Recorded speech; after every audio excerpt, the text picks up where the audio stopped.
Good afternoon to our listeners on Parliament Radio 105.5 FM, our viewers on the Parliament channel, and those of you joining us via the World Wide Web on the Parliament's website, www.ttparliament.org, via our YouTube channel, ParlView, which you can access at youtube.com/ParlView. We welcome you to our coverage of today's sitting of the Senate. As was indicated on our House notes just a moment ago, there are 2 bills to be brought from the House, 13 papers, 3 reports from committees, 3 urgent questions, and 3 questions on notice. The doors to the chamber have been opened, so we take you over now for the start of the proceedings. The Honourable the President. We welcome you to the 15th sitting of the Senate in the second session of the 11th Parliament that takes place on Tuesday, March 21st, 2017.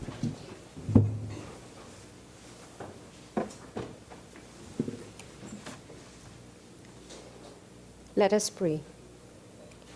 Almighty God, we willingly acknowledge you as the supreme being, most gracious and most merciful. Look down, we beseech you, on us who are members of this Senate, and deign to assist us in the duties that we have to perform on behalf of our beloved country of Trinidad and Tobago. Open our eyes to see the truth, and help us to accept it with all its implications into our lives. Direct us, O Lord, in our deliberations, so that setting aside private interests, unwholesome prejudices, and personal affections, we may treat all matters set before us with honesty, courage, and conviction.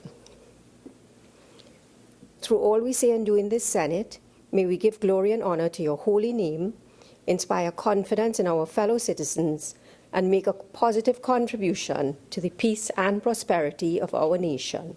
Amen.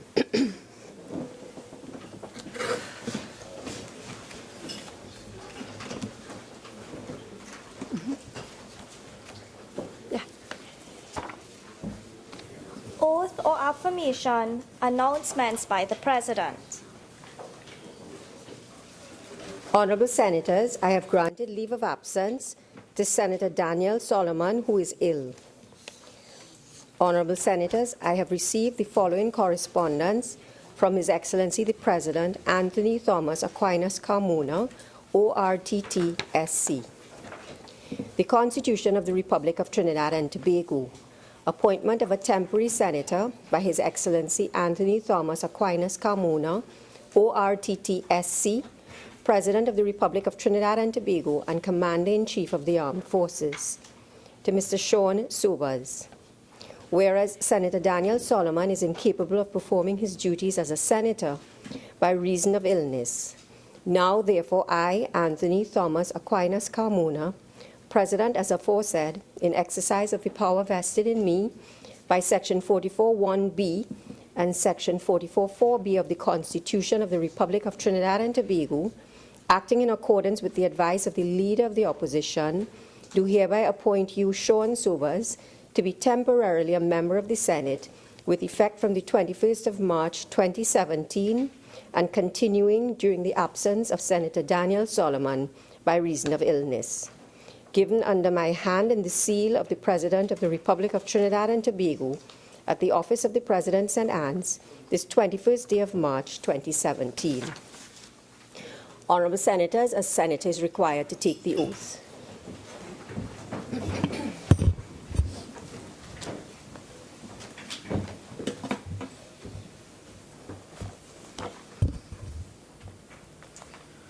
I, Sean Sobers, having been appointed a Member of Parliament, do swear by Almighty God that I will bear true faith and allegiance to Trinidad and Tobago, will uphold the Constitution and the law, and will conscientiously and impartially discharge the responsibilities to the people of Trinidad and Tobago upon which I am about to enter.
of Representatives, the International Financial Organizations, Corporación Andina de Fomento Bill 2017 in the name of the Minister of Finance. Sorry. Petitions, papers. Oh, sorry. The Indictable Offences Pre-Trial Procedure Bill 2017 in the name of the Attorney General. Petitions, papers. Petitions, papers. Vice President. Madam President, I have the honor to lay on the table the following papers listed on the order paper in my name. The response of the Auditor General to the first report of the Public Accounts Committee on the examination of the report of the Auditor General on the public accounts of the Republic of Trinidad and Tobago for the financial years 2014 and 2015, with specific reference to the Auditor General's Department. Acting Leader of Government Business. Thank you. Madam President, I have the honor to lay on the table the following papers as listed on the order paper and the supplemental order paper in the names of the Minister of Finance, the Minister of Housing and Urban Development, and in my own name. The reports of the Auditor General of the Republic of Trinidad and Tobago on the financial statements of the San Fernando City Corporation Mayor's Fund for the years ended September 30th, 2008, September 30th, 2009, and September 30th, 2010. The reports of the Auditor General of the Republic of Trinidad and Tobago on the financial statements of the Penal de Bay Regional Corporation for the years ended September 30th, 2010 and September 30th, 2011. The third reports of the Auditor General of the Republic of Trinidad and Tobago on the financial statements of the Point Fortune Civic Centre for the year ended September 30th, 2000, 2001, 2002, and 2003. The ministerial response of the Ministry of Housing and Urban Development to the first report of the Public Accounts Enterprises Committee on the examination of the audited financial statements of state enterprises, NSDSL, ETEC, NFM, NQCL, GHRS, NITCO, and TTMF, with specific reference to TTMF.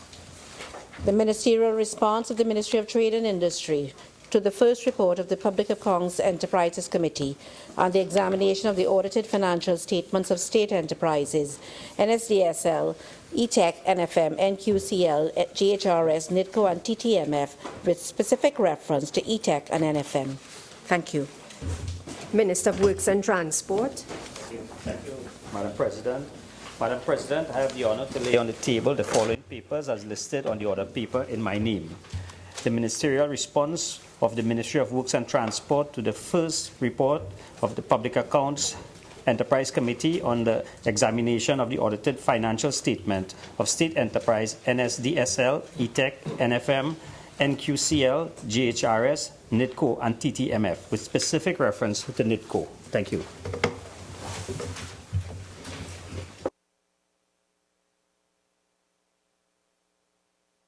I have the honor to present the following report as listed on the order paper in my name. The interim report of the Joint Select Committee appointed to consider and report on the Insurance Bill 2016. Thank you. Senator Coppin.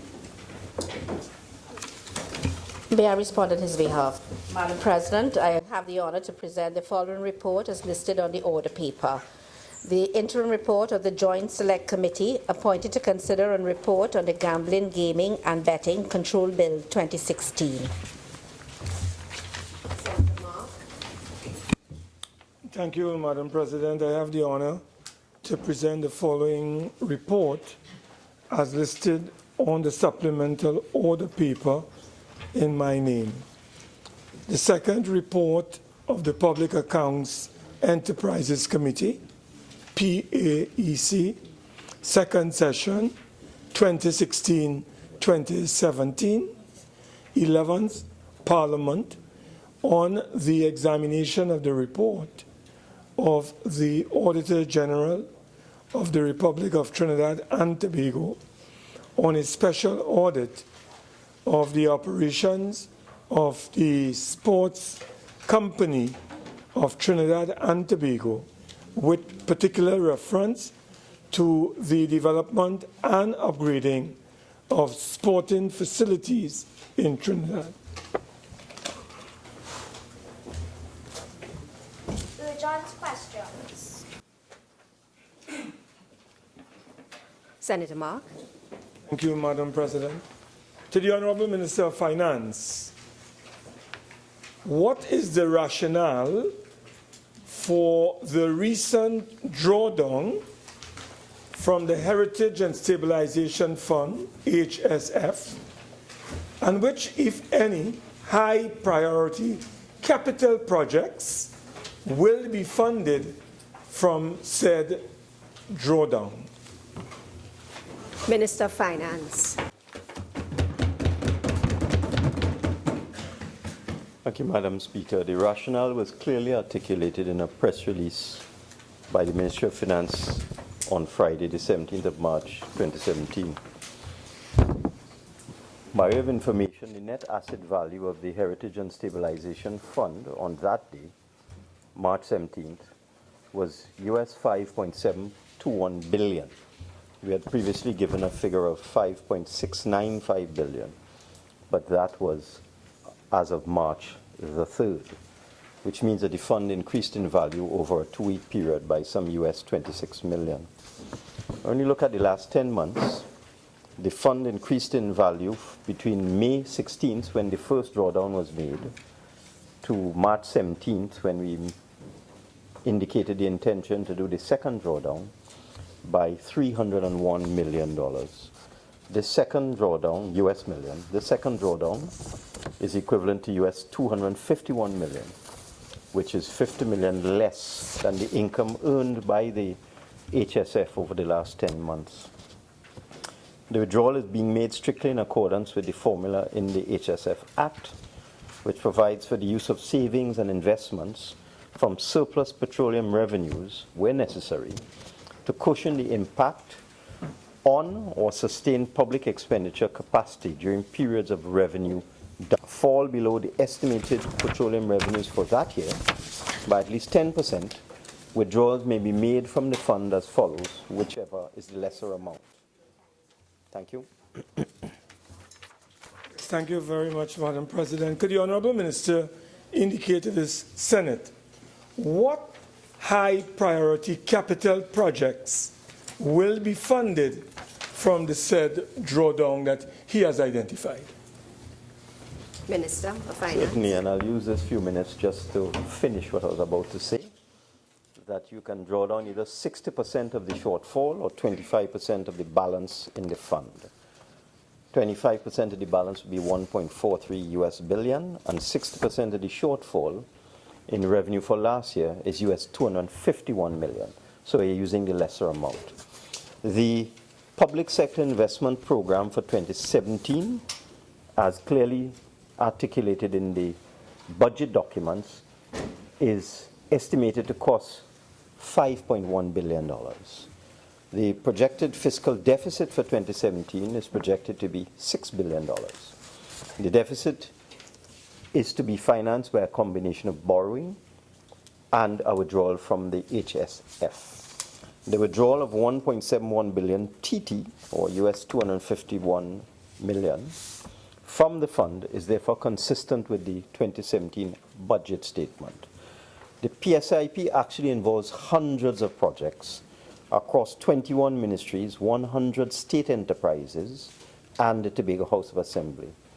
The withdrawal from the fund will be used to partially fund these several hundred projects, since the total PSIP is $5.1 billion, or $3.4 billion more than the amount of this withdrawal. Senator Mark. Madam President, the Honourable Minister indicated to the Senate whether the government has exhausted all avenues as it concerns government rationalization of expenditure before entering and raiding the Heritage and Stabilization Fund. Minister of Finance. Well, Madam President, with respect, I reject that assertion that we are raiding the fund. That is what the fund is for, where you have a shortfall from the Senator Mark. Thank you, Madam President. To the Honourable Minister of National Security.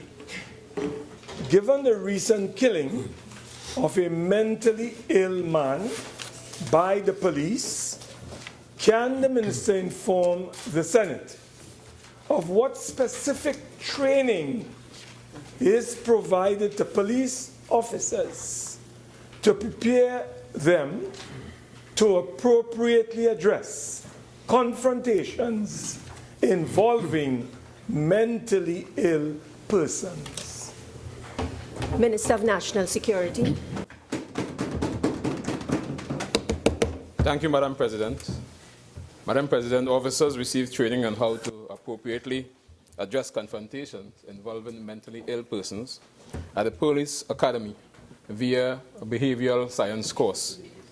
There is a specific module in that course that focuses on dealing with the mentally ill and their special needs. To augment this training, there's a reference guide which identifies quick tips on effective communication, de-escalation techniques, and general interactions when treating mentally ill persons. Madam President. Senator Ma. Madam President, could the Honourable Minister indicate whether excessive force might have been employed in addressing this unfortunate development involving this mentally ill person by members of the police service? Minister of National Security. Madam President, I'm not too sure what definition the Senator has in terms of excessive force. I would probably like him to define what excessive force means to him. Then I'll be better able to answer his question. Because excessive force is a relative term. Senator Ramkissoon. Thank you, Madam President. Madam President, through you, could the Honourable Minister indicate whether the Commissioner of Police or the Ministry of National Security has received any report from the officers involved with respect to this particular incident? Minister of National Security. Madam President, the Minister of National Security has not received any report with respect to that incident as yet. Senator Ma. Thank you, Madam President. To the Honourable Minister of Education, in light of recent protests by parents of the Santa Rita Roman Catholic Primary School demanding the removal of a pupil for bullying both students and teachers, what steps are being taken to address this situation? Acting Leader of Government Business. Thank you. The Government of Trinidad and Tobago recognizes the right of every child to an education. Our Ministry of Education is assisted by its Student Support Services Division, is doing everything possible to ensure that no child is left behind. The Student Support Services Division has provided all support by way of diagnostic testing and assessment, counselling for both student and family in and out of the school environment. A student aid was assigned but was later withdrawn following the student's outburst in January 2017. A multidisciplinary approach has been utilized and information shared with all stakeholders. An individual behavioral plan has been developed by the behavioral specialist after an assessment of the student. The student has now been referred to the Child Guidance Clinic for further assessment. In the interim, officers of the Student Support Services Division and the School Supervision and Management Division will continue to monitor and lend support to the staff and students. Senator Ma. Madam President, could the Honourable Minister indicate whether the protests that we witnessed yesterday, whether given what she has just indicated to this Honourable Senate, would that action taken by the Ministry quell and bring an end to parents' protests? It is expected to. Madam President, may I also ask finally, in the context of the pupil that is involved in this particular action, has the Ministry taken any decision to have that pupil suspended from school so that, for instance, activities can proceed as normal involving the student and the teaching population? I'm not in a position to respond to the whole question of suspension, but from what I've before me, there is no. It appears that the matter is well in hand and being handled by the Student Support Services Division. The Minister is very much in touch with what's going on and monitoring on a continual basis.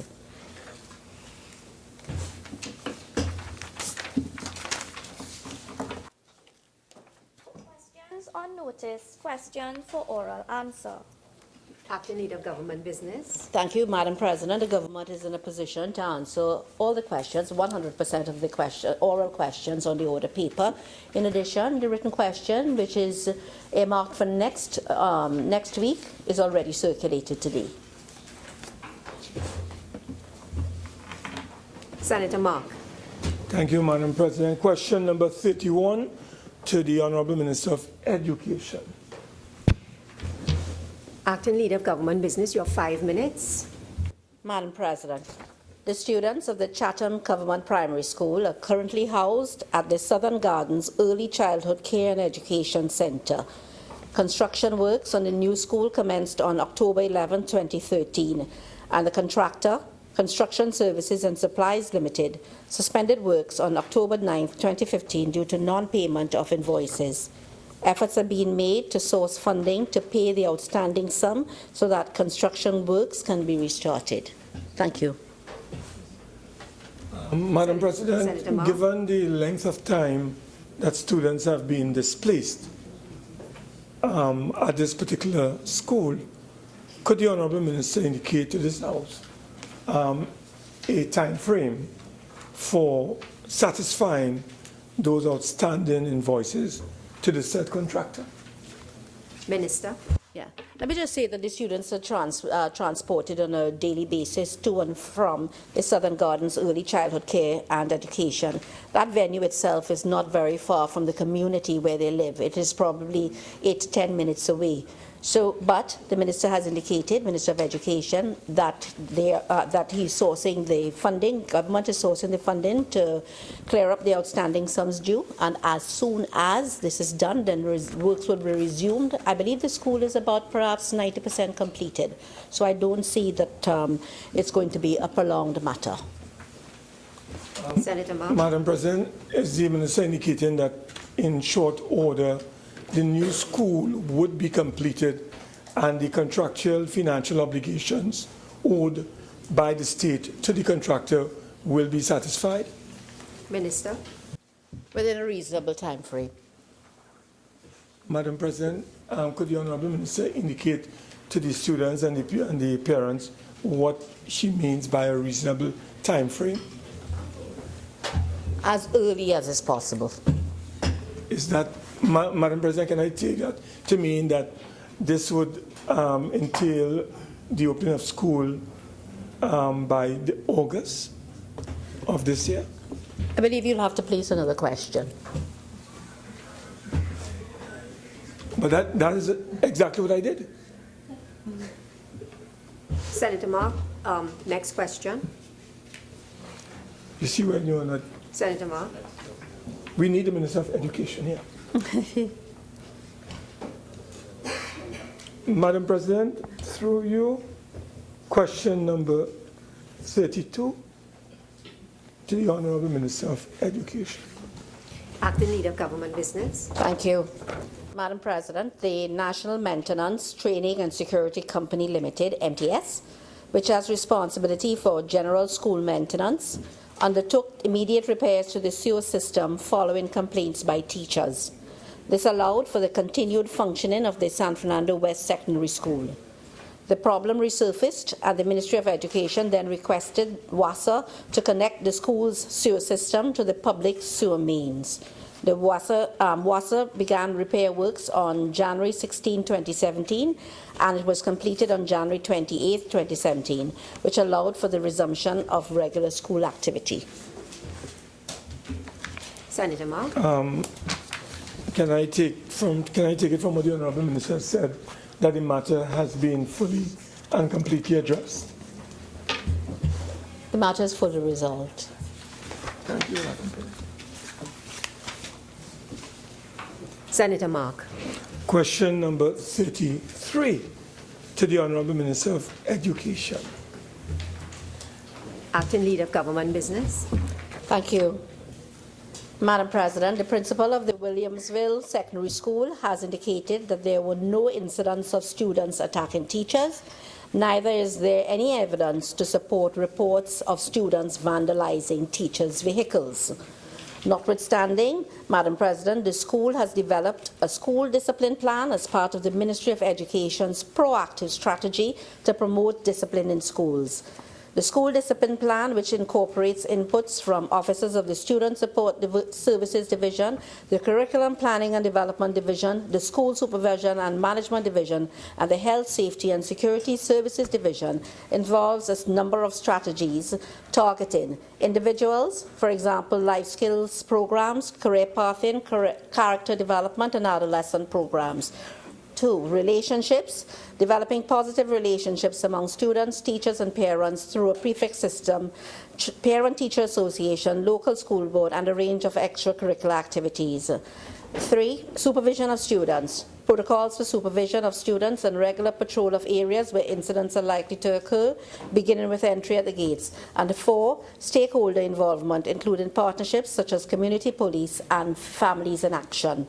Madam President, it should be noted that while we implement proactive strategies to promote discipline in our schools, students who engage in serious acts of misconduct will be removed from the school environment and sent to our learning enhancement centres, where attempts to rehabilitate them or source alternative replacement will be made through programs implemented by the Student Support Services Division. Thank you. Madam President. Senator Mark.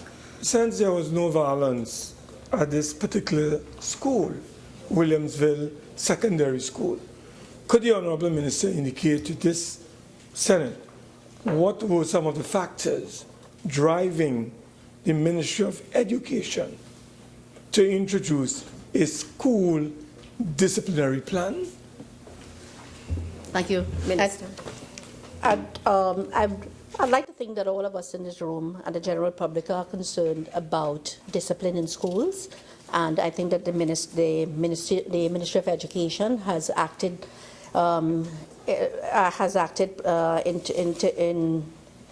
assuring that these matters, when they occur, will be in fact dealt with within a frame that is well established by the Ministry of Education. I think the Ministry of Education has acted proactively in this regard to ensure that discipline is a #1 priority.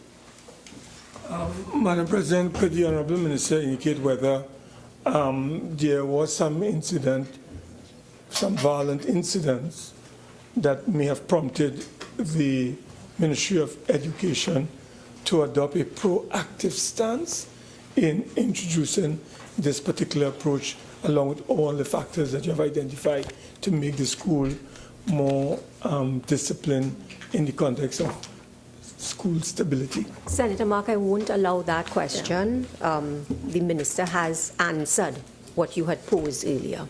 Okay. Thank you, ma'am.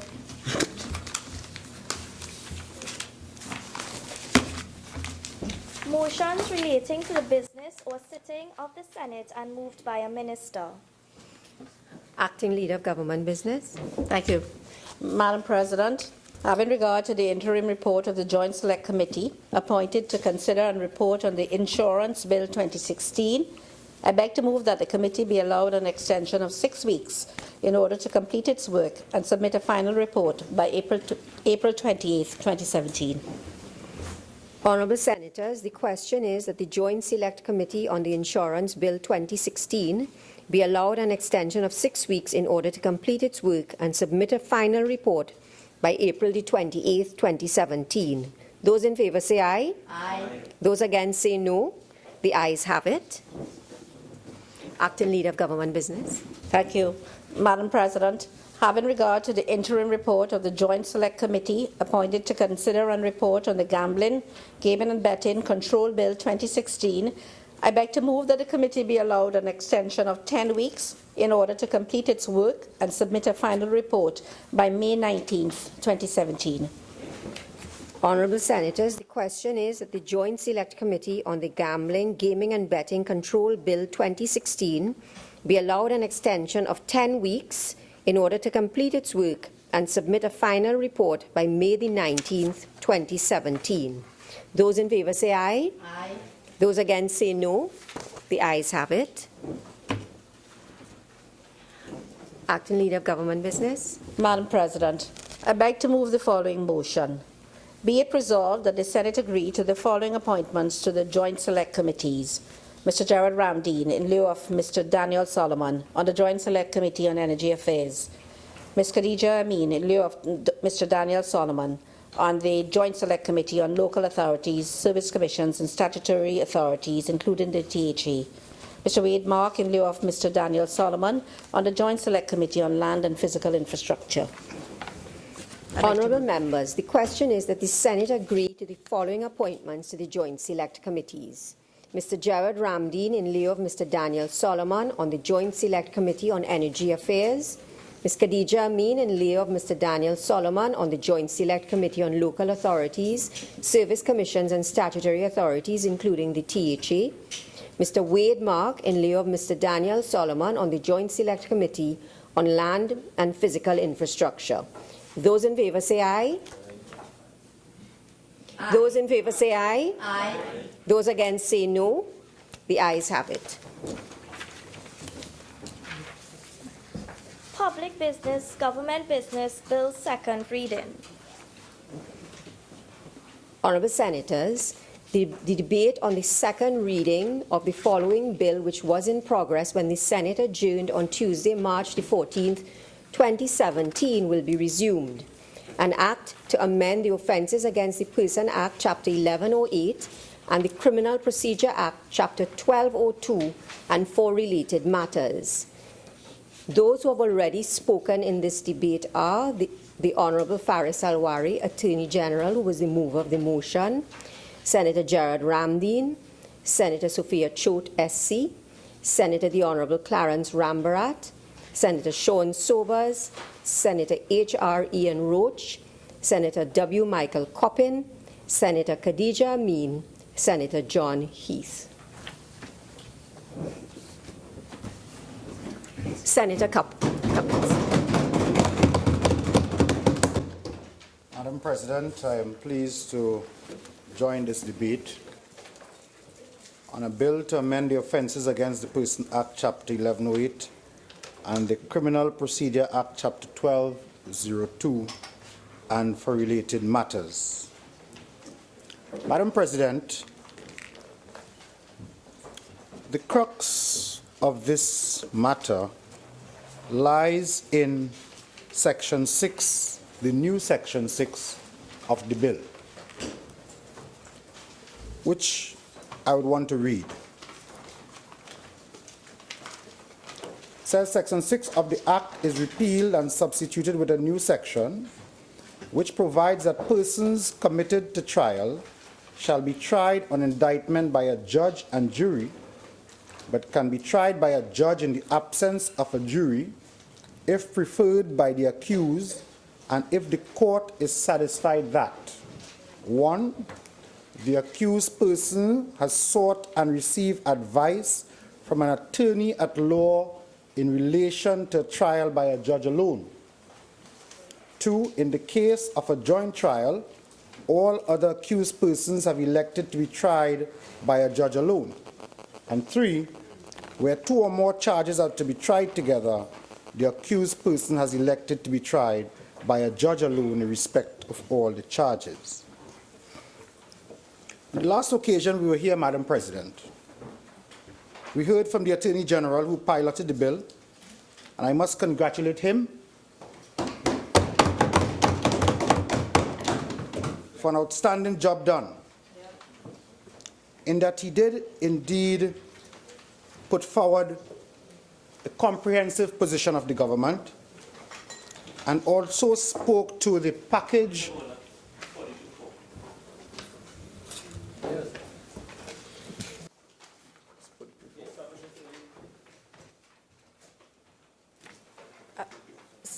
I'm not seeing a visual aid. Senator Cummings, continue, please. Thank you, Madam President. You did a good job. Put forward. Thank you, Madam President. And the Attorney General did an excellent job as he put forward the government's position on its package of legislation to deal with the crime situation and how we improve the judiciary in Trinidad and Tobago. Madam President, all the speakers who spoke last week, with the exception of Senator Mean, are attorneys at law, learned men in the law. I had hoped to hear Senator Sturge, who's always so anxious to contribute towards these debates, but I suppose I shall hear from his wisdom later on today. Madam President, so that what I can do today is give a layman's perspective on a matter that most of them are very familiar with. And I listened with much interest to all the contributions as various speakers discussed the pros and cons of trial by judge and jury or by trial by judge alone. I listened also intently to the radio talk show program the following day. And what it appeared to me is that based on some of the contributions coming from the honorable senators on the opposition bench, that members of the public had formed the opinion that somehow this bill was intended to abolish trial by judge and jury. And so a lot of the contributions on that program spoke to that issue. And when I traversed the Hansard of the last sitting, you would get the impression, based on some of the contributions from the opposition, that there was a bill before us to abolish trial by judge and jury. So I want to make it abundantly clear for those who may have listened to some of the misinformation and for those who are listening today, that the bill before us does not seek to abolish what exists now, which is trial by judge and jury. What the bill seeks to do, Madam President, is to introduce another option, an elective option, where it would allow the accused person, after receiving legal counsel, to take the decision of whether they will opt for trial by judge and jury as exists now, or whether they will opt for trial by judge alone. That is the bill before us.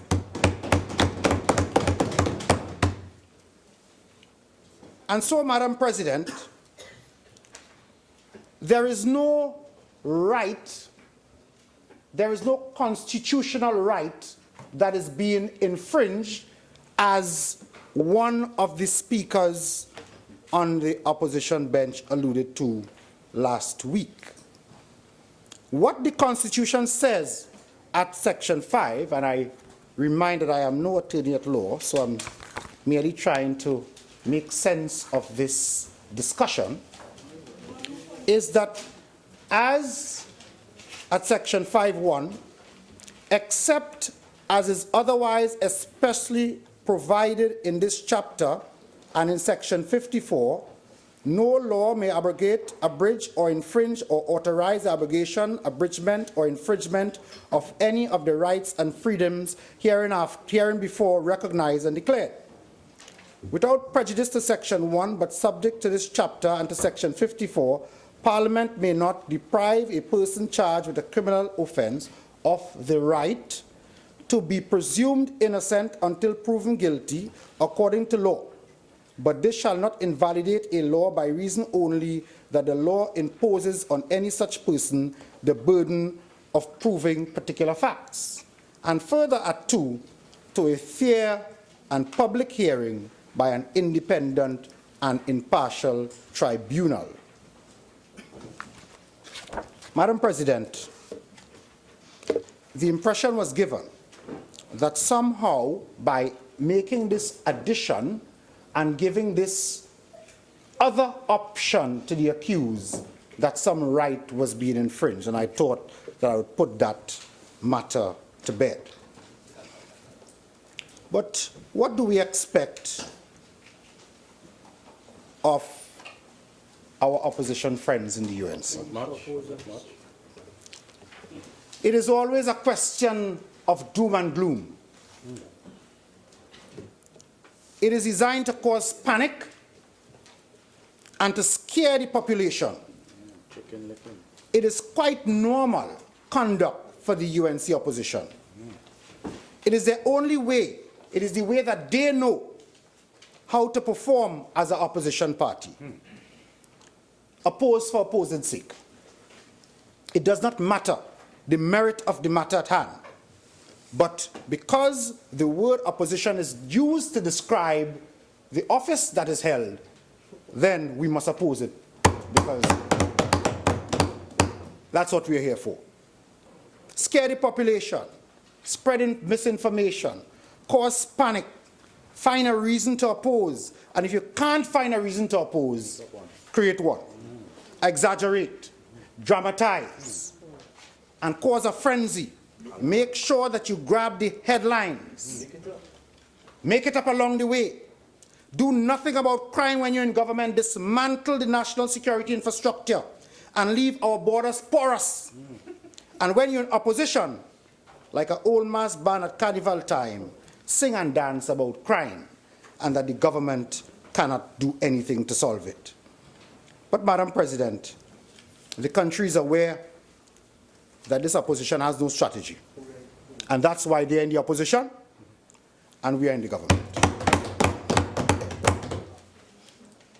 Madam President, the bill before us speaks to, as I said earlier on,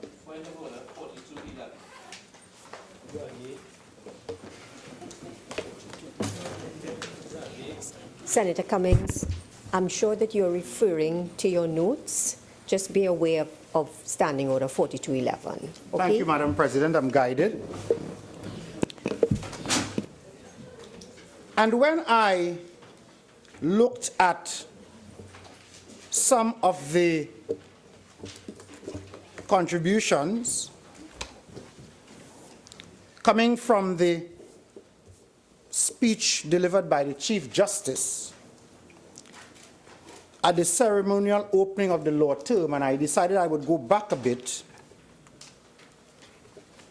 so that we can see what information was coming from the judiciary in terms of the matter that we are discussing now.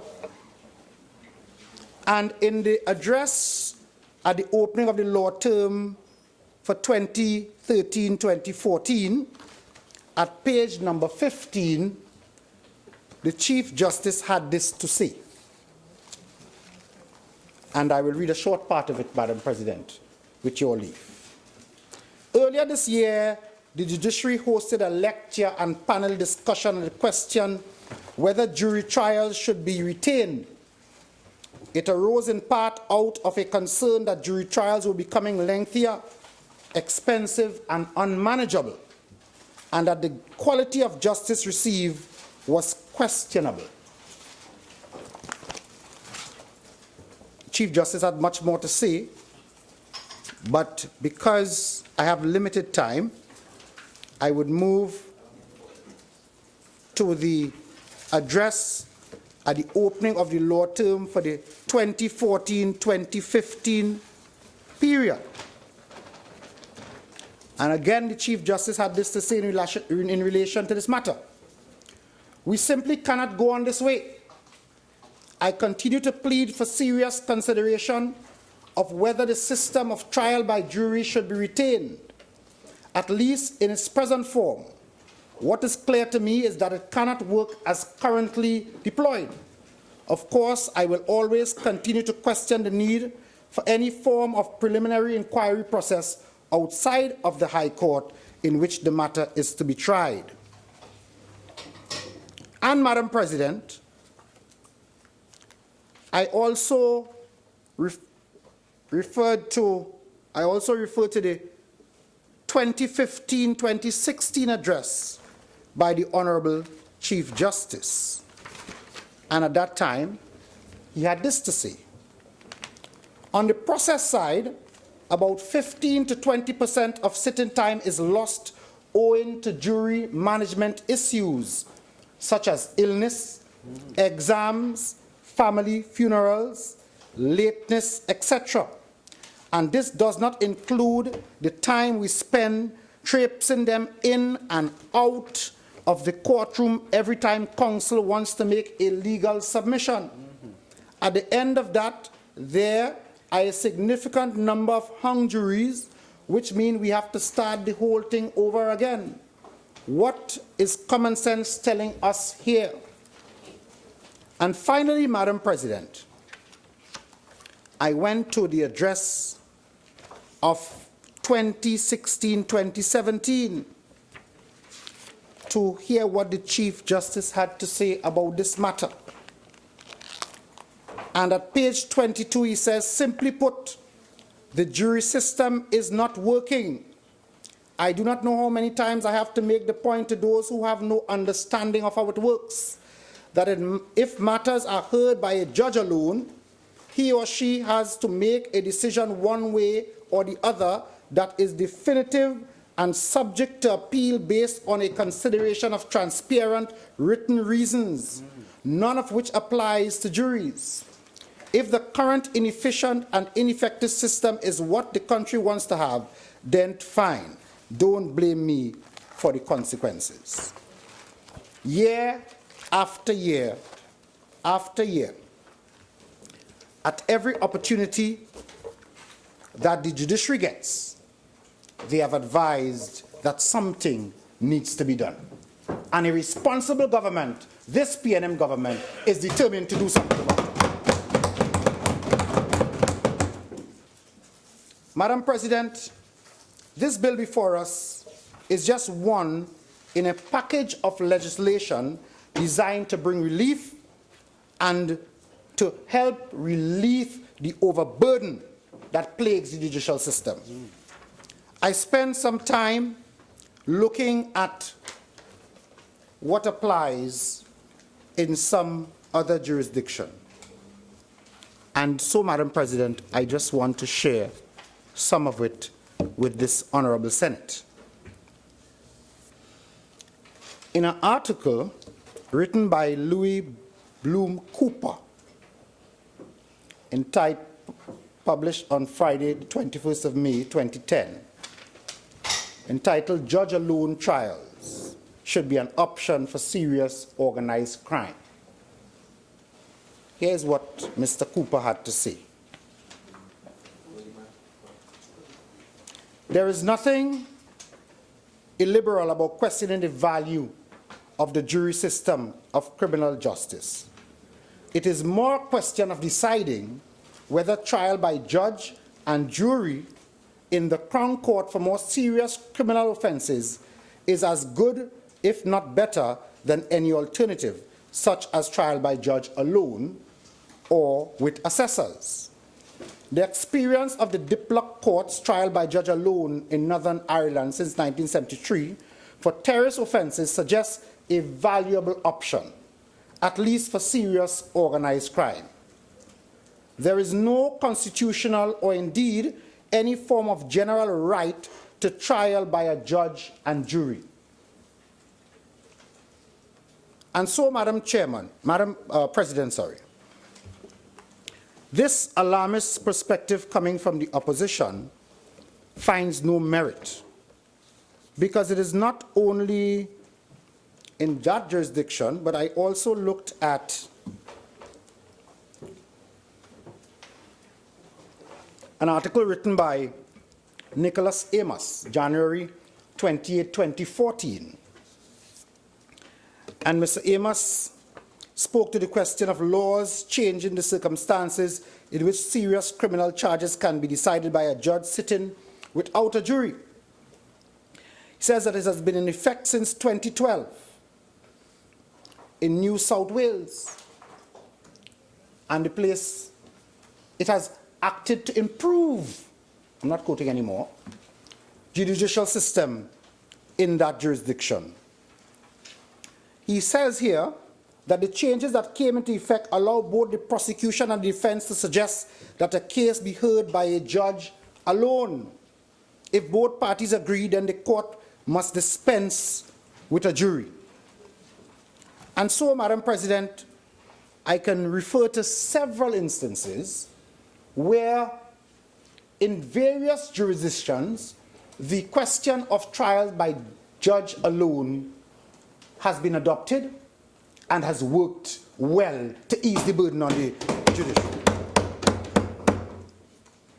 And if we are to consider what our friends are saying to us, it is that in spite of the fact that things need improvement, sit and twiddle your thumbs and do nothing about it. They lack vision and they lack the ability to be patriotic citizens of this country.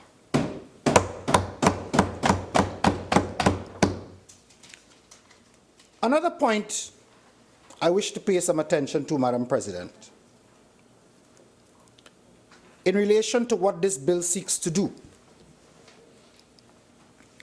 Because the fact remains is, we heard from the judiciary, and I found it rather unfortunate that when you disagree with the opposition, you become the target of their attacks. Because when I looked at the Hansard, I saw that a particular member of the opposition took time to attack the head of the judiciary, which is the Chief Justice, based on his position on this matter. Shame. And when we are making our contributions and there are persons who are not within this chamber who may not have the opportunity to respond, I found it to be a very unfair proposition.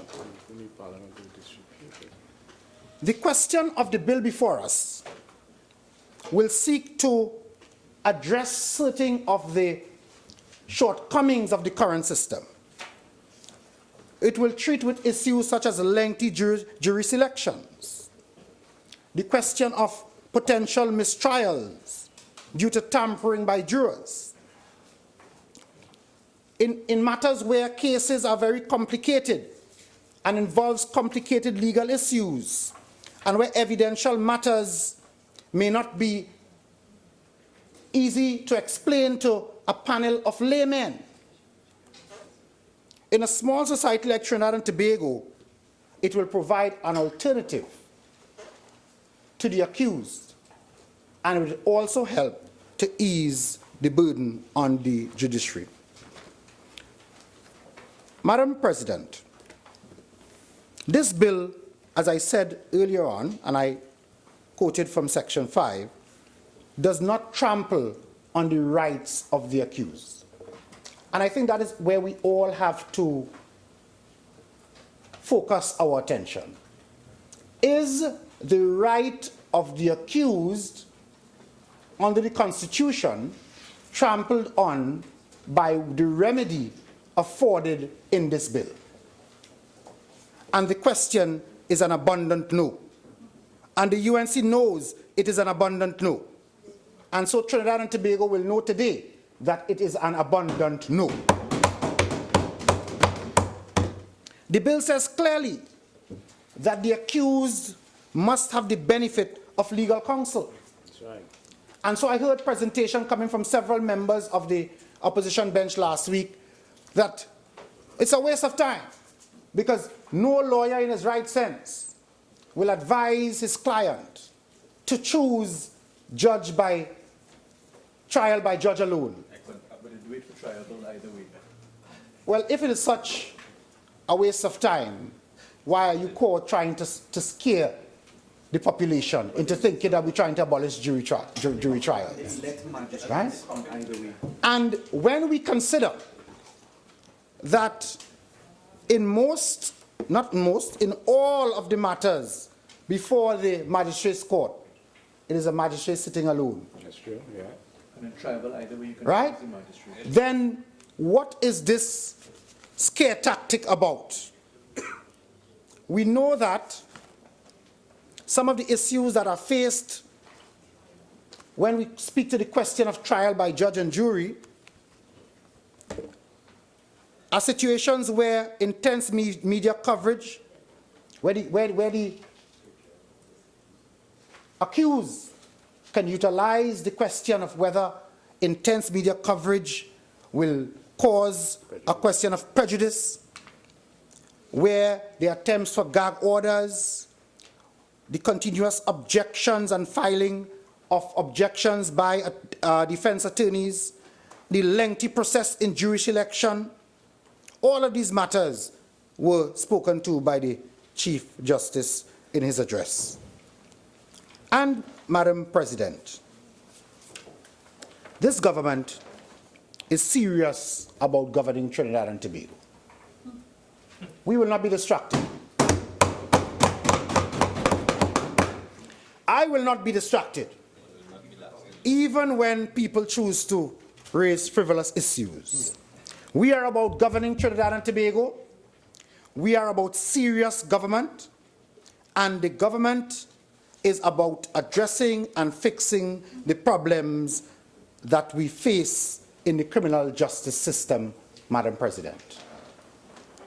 I want to give the assurance that although a lot of drama was attempted to be created around this issue, that we have, at this point in time, one of the most hard-working attorney generals that this country has ever seen. And you can be sure that he's competent in the law and will bring matters to this House that will renown to the benefit of the citizens of Trinidad and Tobago. In summarizing, Madam President, I wish to insist for the record that what this bill is about is merely offering an alternative, an elective alternative that will give the accused person the option of selecting a trial by judge alone. And to also insist, as I said earlier, that it does not trample on any of the rights, the fundamental rights enshrined in our Constitution. I thank you, Madam President, for this. Senator Sturge.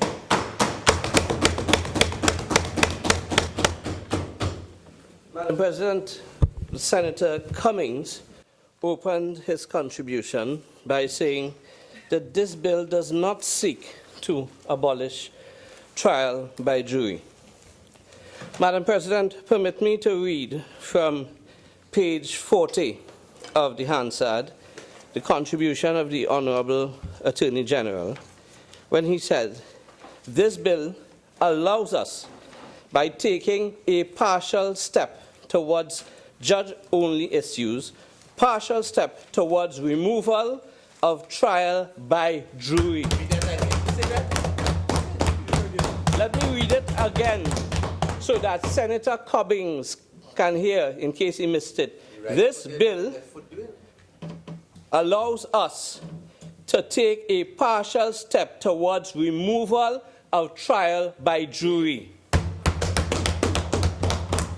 Madam President, this is not the country of Muqtada al-Sadr or Abu Musab al-Zarqawi. This is the country of Eric Williams, Dr. Eric Williams, Basdio Pandey, Kamla Prasad Bisesa,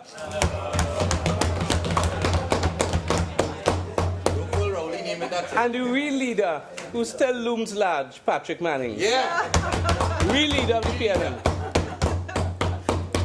So it is dangerous to paint a picture to the population that this bill does not have anything to do with removal of trial by jury. Madam President, in what I realize is now fast becoming a fading democracy, there are two civic responsibilities that citizens of this country still have. One is the right to vote at an election, and two is the right to participate in trial by jury. And we are seeing that the government is seeking to interfere with right to trial by jury. And when I go through the cost as claimed by the Attorney General, I really wonder what is next. Because the Attorney General last week started off by saying that trial by jury cost this country $260 million in 5 years. Well, that claim was rubbished by someone who actually practices in the criminal court, Independent Senator Sophia Choate SC. Because what the Attorney General sought to pray aid in is to suggest that the country was actually losing man hours, and calculated it by reference to minimum wage, when actually only the jurors who are selected for sitting are the jurors who do not go to work when they are actually sitting. And there are only 10 courts in this country. So if you multiply the man hours by the jurors sitting in those 10 criminal courts, it is nowhere near 260 million. Well, he went on further, the Attorney General, to say, well, the direct cost to trial by jury is actually 10.3 million. So he dropped down by 250 million. So we knocked that off. So the direct cost from 2011 to 2015, from reading what he said in the Hansard, 4 years, 10.3 million. So if it cost this country 10.3 million on jury trials by 4 years, in the 4-year period, let's divide it. That is 2.5 million per year. And if it's 2.5 million per year, and we have to divide it by 10 courts, then that is how much? That's 250,000 thereabouts a month. And when, no, not per court, that's $250,000 a month. And when you divide it by the 10 courts, you come down to about $25,000 a month. Is that what we are complaining about? $25,000 per month? Really? Well, how much money did one Alexandra cost? That's $100 million. $100 million. $1 million a month. And still going for an empty building. So, I want to know, since we have a problem with spending $25,000 per court per month on jury trial, what's next? Because if you are complaining about $25,000 per month, or let's say if you count all the courts together, $250,000 per month, how much does it cost to run this parliament? Because the rate we are going at, the next thing we'll be hearing is we don't need parliament. We don't need elections. In fact, from what they are saying, we don't need no opposition. So we are squarely heading down the road of Iraq and Iran. And something has to be wrong with that. So, Madam President, let me go squarely to the bill, since my learned friend, Senator, what's his name? Cummings went into the bill, and show exactly what is wrong with this bill. I'll go directly to clause 6.3, the new clause 6.3. And in essence, this is the clause I have a problem with. They say, listen, after legal advice, an accused can opt for trial by judge alone or judge and jury. But that's not the real problem. The real problem comes after the sting. Is in 6.3. Hear it. Where the court makes an order pursuant to subsection 2, an accused shall not subsequently apply for a trial by jury. Now, Madam President, something has to be wrong with that. I'll say why in a second. You have to take into account that 19 out of 20 persons charged with indictable offences appearing before the assizes are legally aided. They rely on legal aid lawyers, 19 out of 20. The first lawyers they come into contact with would be instructing attorneys. Instructing attorneys are usually fresh out of law school, looking to make their mark. They don't have the benefit of experience. A lot of the preliminary decisions made early on are usually rejected when the experienced advocate attorney comes on board. So can you imagine a lawyer fresh out of law school, legal aid lawyer, is telling an accused person, elect trial by judge alone. If you want to get out of here quick, it's faster, which is not true. And then when it is time for trial and the advocate comes in, or the more experienced lawyer comes in, he says that was a mistake. So according to this provision, that's a mistake he cannot correct. And this, in terms of murder trials, the accuser is going to pay for this mistake with his life. Because like it or not, and we have to go back to the studies on jury trial, like it or not, magistrates and single judges convict 9 out of 10 times, where jurors convict 50% of the times. So you have a much better chance if you are tried by a jury as opposed to if you are tried by a magistrate. So why are we tying the hands of the accused so that he cannot in future say, listen, I made a mistake, I really want to be tried by a jury of my peers? Let me tell you what's wrong with that. A rich person would never find himself in that situation. And that's the spin on this bill. You see, this bill seeks to give the option of trial by judge alone. But who benefits in this country by when there is a single judicial officer, trial by judge alone? Brad Boyce, Gomes and Gomez, Narayan Singh, Sonia Fafa, Leslie Amoroso Centeno. The list could go on. The list can go on. So that this basically gives the rich, well-connected accused person, if perchance he's charged because they somehow either don't commit crime or don't get charged, but if, God forbid, the rich man ends up in the judicial system, this is his ticket out. This is an elitist provision. Senator Sturge, two things. Could you address, and also, you seem to be brandishing the bill. Sorry. It's the bill. I'm sorry. Let me make it clear. What I'm holding in my hand is the bill. It's not Doesn't officially. matter, but you know. Yes, I'm sorry. Okay. Yes. So let me give you the flip side of this thing. If you are in the magistrate's court, charged with an indictable offense that is triable either way, when you first appear, the magistrate is going to ask you, do you wish to be tried here or in the High Court before a judge and jury? You know, if you say, I want to be tried here, the matter doesn't start right away. It takes years. But years down the road, when it is time for the trial to actually start, and the real lawyer comes in, the lawyer will tell you, listen, having regard to the facts of this case, it is better to be tried by a judge and jury. Do you know, Madam President, that a magistrate who is a creature of statute has the discretion to allow you to change? Imagine you, in the magistrate's court, you first elect trial by magistrate alone, and then when the time comes, you say, listen, that was a mistake, let me be tried by judge and jury. And the magistrate has the jurisdiction and the discretion to allow you to change.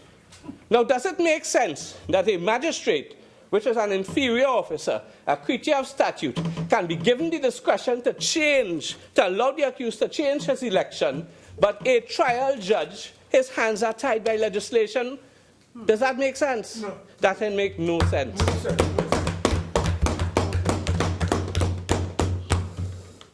Now, Madam President,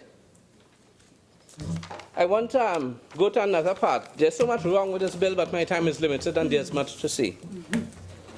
If we flip the page and we go to page 4 of what was sent, a new 42B1 and a 42B3. Now 42B1, deals with the giving of reasons. And it says at the end, a judge shall give reasons at the time of conviction or acquittal or as soon as reasonably practicable thereafter. Madam President, in Trinidad and Tobago, and I'm not hitting anyone, I'm dealing with facts. You have the head of the judiciary taking 3.5 years to give reasons in Lester Pittman on one single issue. If he is the leader,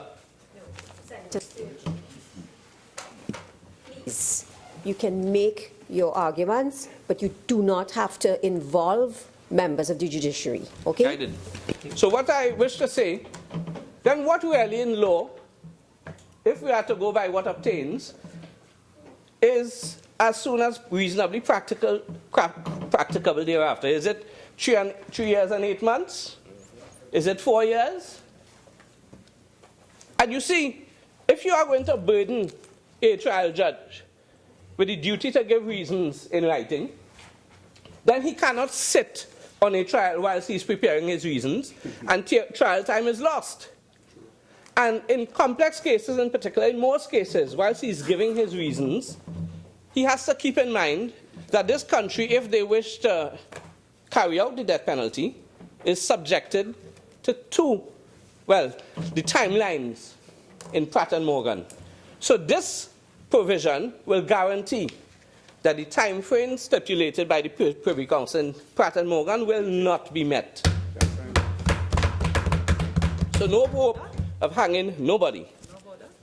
42B3.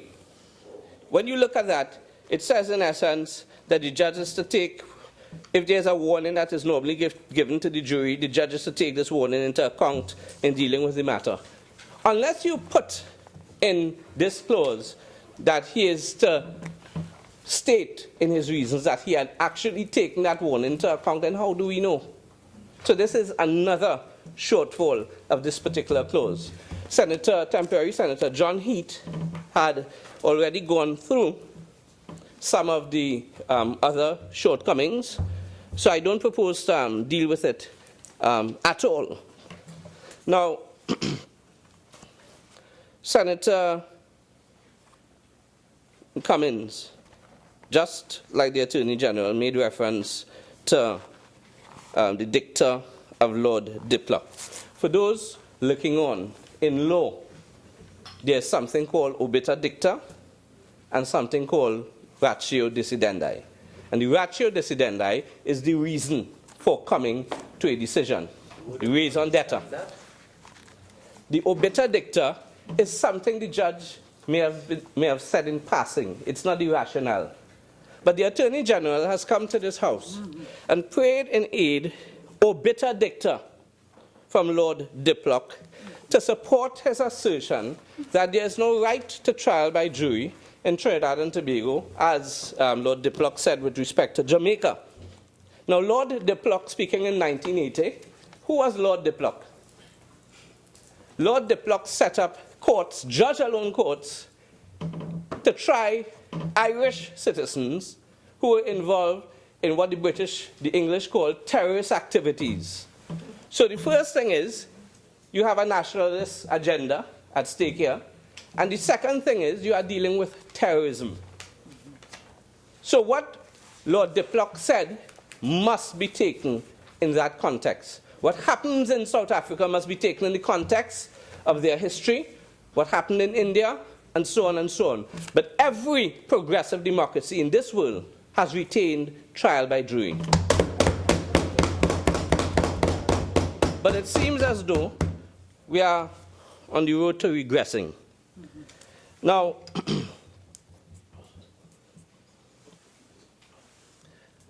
I was quite taken aback, Madam President, when a few weeks ago I saw this bill placed on our table.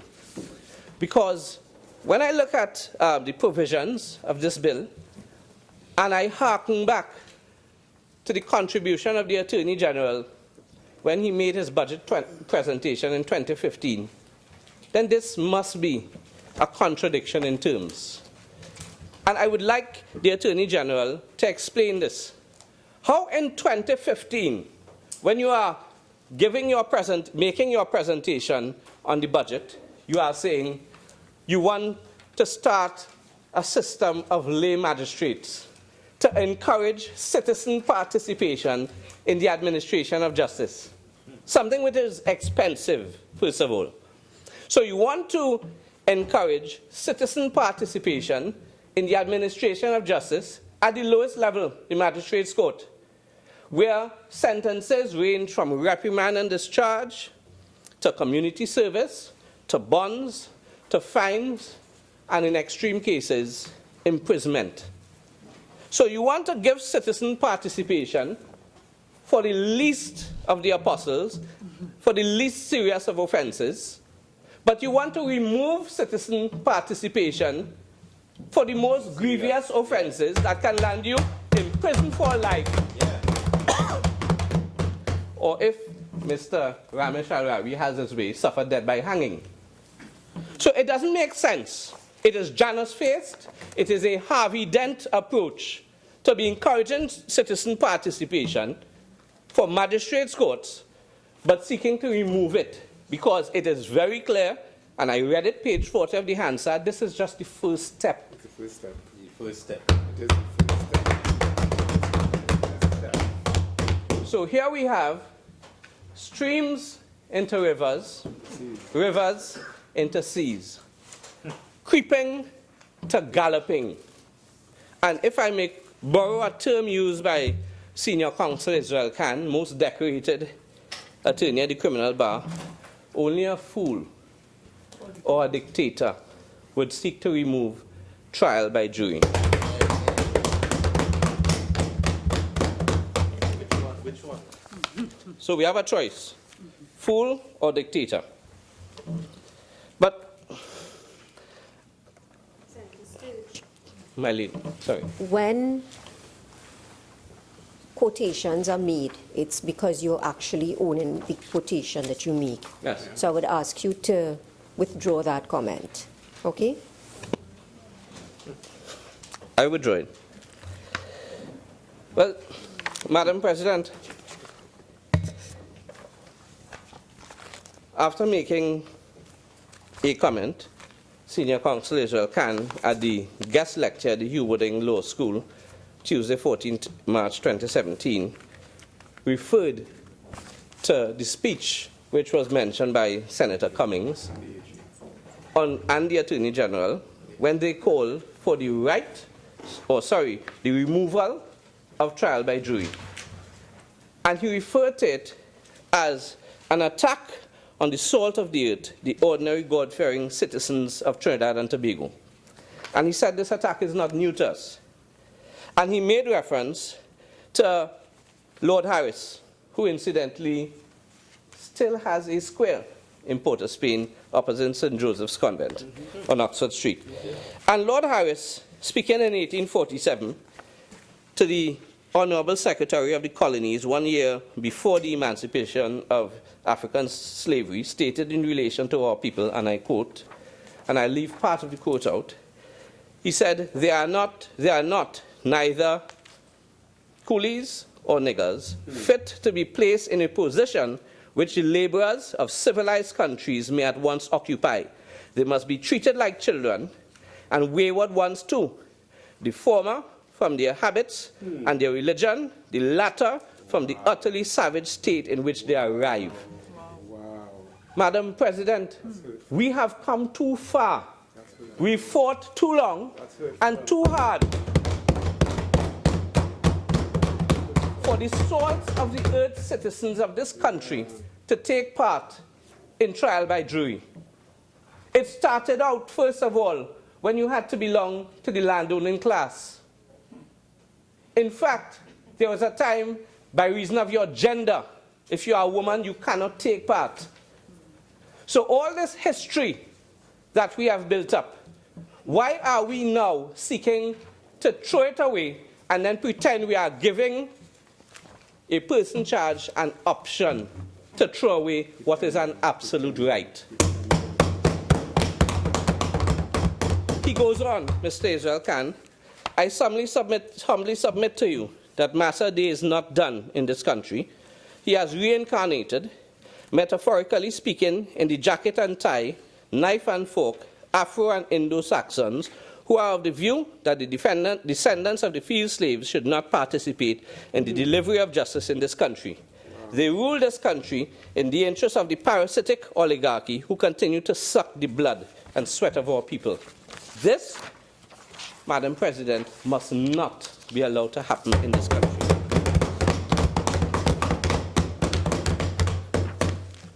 There's a quote, not as saucy, from Margaret Dumaurier, who, in her seminal work, made reference to trial by jury. And Mr. Khan, decorated criminal lawyer of 4 decades experience, at the time of his lecture, cautioned the students that you are the leaders of tomorrow, that you must be careful, watchful and careful as to where our elitist leaders want to take us. After going into that, he made reference to the quote by Ms. Dumaurier. And if I may just have a few seconds to find it. It's at page 19 of his speech. Because we heard from the non-lawyer, my friend Senator Cummings, well, same thing. And we also heard from the Attorney General, who himself doesn't seem to believe what he's saying. Because I'm sure the Attorney General himself would have been a student of Margaret Dumaurier. And in her book, Fundamental Rights in Commonwealth Caribbean Constitution, at page 36, this is what she said, quote, the absence of a right to jury trial may well rob the West Indian states of a constitutionally based protection from possible attempts of government to bring unfounded charges in order to eliminate political enemies from judicial personage too responsive to the voice of higher authority and from corrupt or overzealous prosecution. Close quotation. And Mr. Khan went on to say, trial by jury, thus, is an institution, a check and balance on the use of the criminal trial system as a weapon in the hands of the state. So, for those who wanted to rely on the obiter dicta of Lord Diplock and could find no case to say, as a matter of certitude, that it is not a constitutionally guaranteed right, we have our own legal luminary, and we like to talk about, forget about Privy Council, we like to talk about that we do our own thing, that we have bright jurists here. Well, look, the brightest jurists here say you have a right to trial by jury, guaranteed by the Constitution.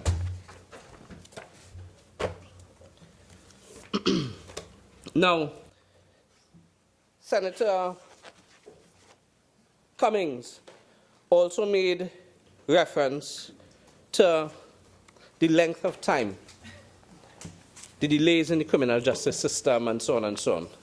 And I harken back to the contribution of the Attorney General last week, I think it was, when he said 15 to 20% of trial time is lost owing to issues relating to the jury. Well, what about the other 80 or 85%? Why not fix that? Because if you examine what has taken place in the past 15 years, you will see not only that the PNM is responsible for the delay in the criminal justice system, you'll see that by the time this Attorney General finishes with his crime suite, that crime suite will turn sour.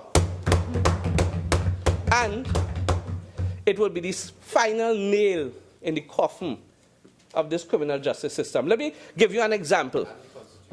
Madam President. Cases that Senator Trout might be familiar with. Over 15 years ago, let me start with Daniel Agard, charged December 18, 2001 for a triple murder.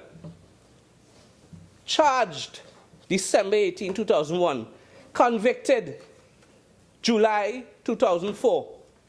That's 3 years. Sebastian Joseph, charged along with Andy Brown and others. He's charged in February 2002. He's tried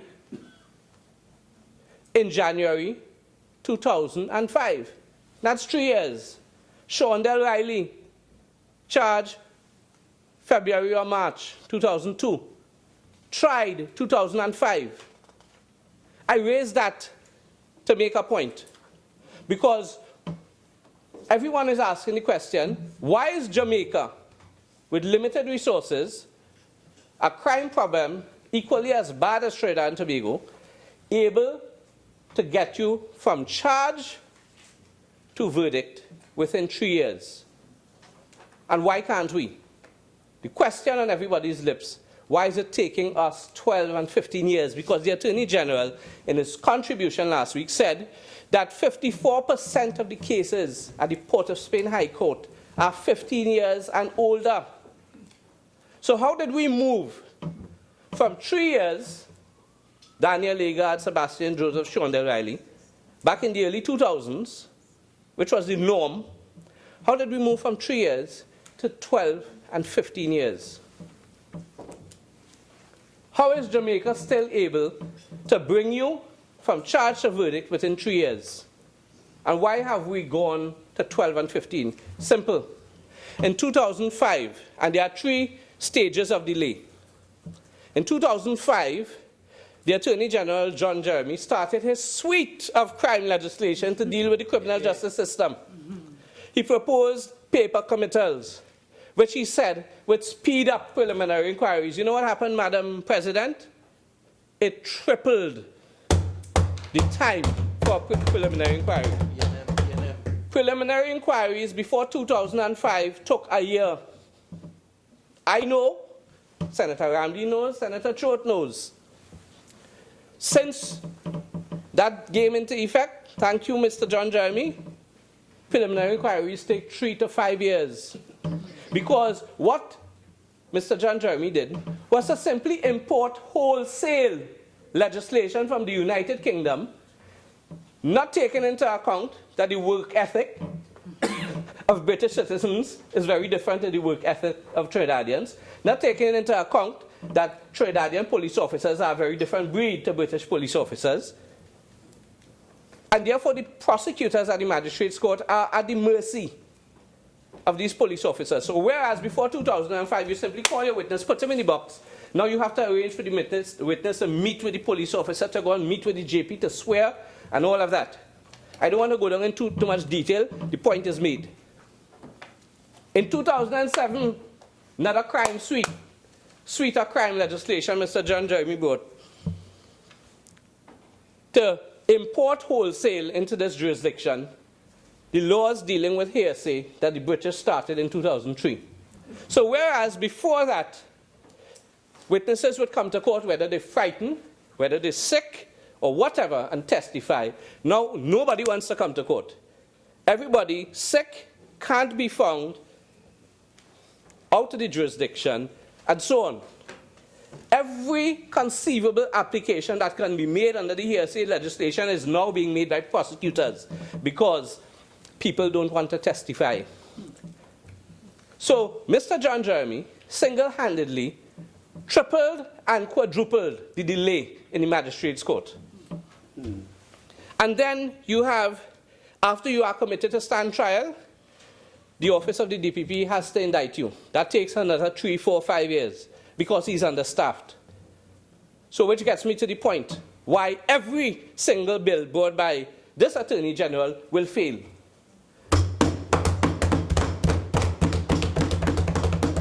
Let me show you why. Because,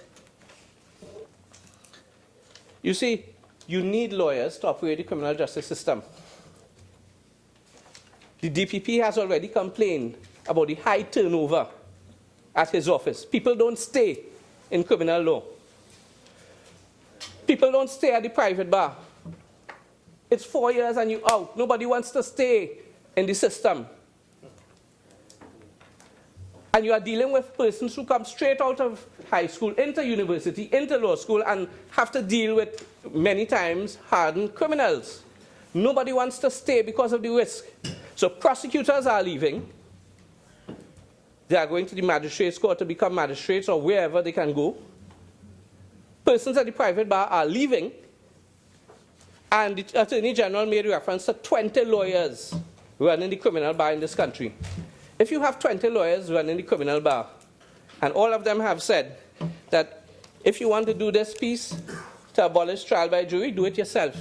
We'll all be leaving. So then how is the criminal justice system going to operate if it is lawyerless? And I've said it time and time again, you have to incentivize the criminal bar because nobody wants to do criminal law. It doesn't pay. Let me give examples. For legal aid, I did Sebastian Joseph for 7 months. You know how much I got? 10,000. So this figure that the Attorney General quoted about hourly rates. Nobody gets hourly rates in the criminal justice system. That's civil. Right. And then you have, and then I did Daniel Legard. 9 months. You know how much I got? $30,000. And I could go on and on and on. Now, I'm hearing some rumblings about how much I get in Vidra Naipaul. Let me explain what happened in Vidra Naipaul. You don't have to take to be dealing with your personal matters, okay? Yes. All right. Yes, I'm not dealing with personal matters. I'm simply seeking to show what happened and where the delays. Because you see in Vidra Naipaul, that trial only came off. That trial only came off. Nobody wanted to do it. The trial lasted 3 years. 1 year of legal arguments. Thank you, John Jeremy, again. And that is what is plaguing the criminal justice system now. When you come to trial, everybody has applications for fresh evidence. Everybody wants to make applications for hearsay. Everybody wants to bring bad character legislation. Thank you. So you want to ask, how is it Jamaica can do it? Jamaica doesn't have paper committals. Jamaica doesn't have the UK bad character legislation that we have. Jamaica has disclosure. So all of the disclosure that we get whilst the trial is going on and stuttering the trial and lengthening it, Jamaica doesn't have that. So until you deal with these issues, the criminal justice system will continue to fail. I'm sorry to say that. Now, a point was made about sequestrations. In the last 4 years, we had 3 sequestrations. To get to 4 sequestrations, we have to go back 25 years. So to come and blame sequestration of juries when it is necessary doesn't make a point. So you want to ask why are juries not convicting? Because that was raised. Because that's not the purpose of the criminal justice system. It's not designed to convict. It is designed to guarantee a fair trial. And if the evidence is there to convict you, you'll get convicted. Juries convict. So don't get carried away. Juries do convict. I want, in the little time I have, make reference to a quote by Tom Bingham, Rule of Law. He, incidentally, is the dissenting judge in the case we like to quote Surratt, described as the greatest jurist in the last 100 years. And it's a note of caution because I heard Senator Coppin praying aid speeches of the Lord Chief Justice asking for abolition of trial by jury and so on. So let me caution. Justice Lord Bingham has cautioned. Where are my glasses? Yes. 3 cautionary tales, but let me read. The proposal was the subject of a sustained attack by the judicial members of the House of Lords. The thrust of the criticism was expressed by one judge in particular, who said, "It is no part of the business of His Majesty's judges, and never has been a part of their business, at any rate since the Act of Settlement, to have any advisory concern in the acts of the administration, or to take any part in advising the executive, the administration. The vice in the proposal is not hard to see. If judges, almost certainly on hypothetical facts, advise the government that a certain course of conduct would be lawful, they disable themselves from ruling on the question in an independent and impartial way when in due course the case comes before them. So right there and then, since the legislative agenda is being pursued by someone, if the Lord Chief Justice is calling for this, when the constitutionality of this is being tested, he is the first person who casts it, according to Tom Bingham. And I heard it's not just the Lord Chief Justice, from what I heard from the speech of the learned Attorney General, it's other judges of appeal and High Court. So we would like to know the names of all, because they cannot sit. It is not the business of the judges of any country to advise the government of the day what legislation should be put in place. Far more objectionable, he went on, would be any undisclosed discussion between judges and the government concerning the lawfulness of a potential course of action. I don't need to read further. It's at page 93 and 94 of the Rule of Law by Tom Bingham. So it is quite clear that the judiciary ought not to be putting its mouth in this. And then I heard a quote last from the Attorney General that one of a member of the judiciary said, don't let some of the profession hijack this debate. Whose business is that? There's a separation of powers in this country.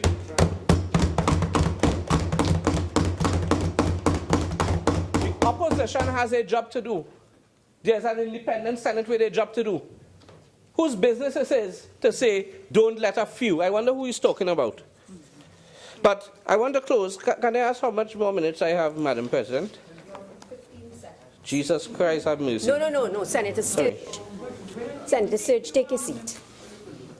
Please. You actually have 6 seconds now. Thank you kindly. This is my contribution on this debate.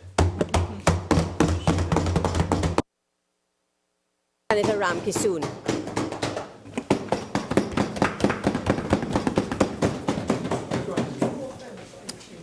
Thank you, Madam President. It's a little heated, but we're going to try to calm down a little bit. But we could definitely feel the passion, because this is Senator Sturge's profession, so I understand.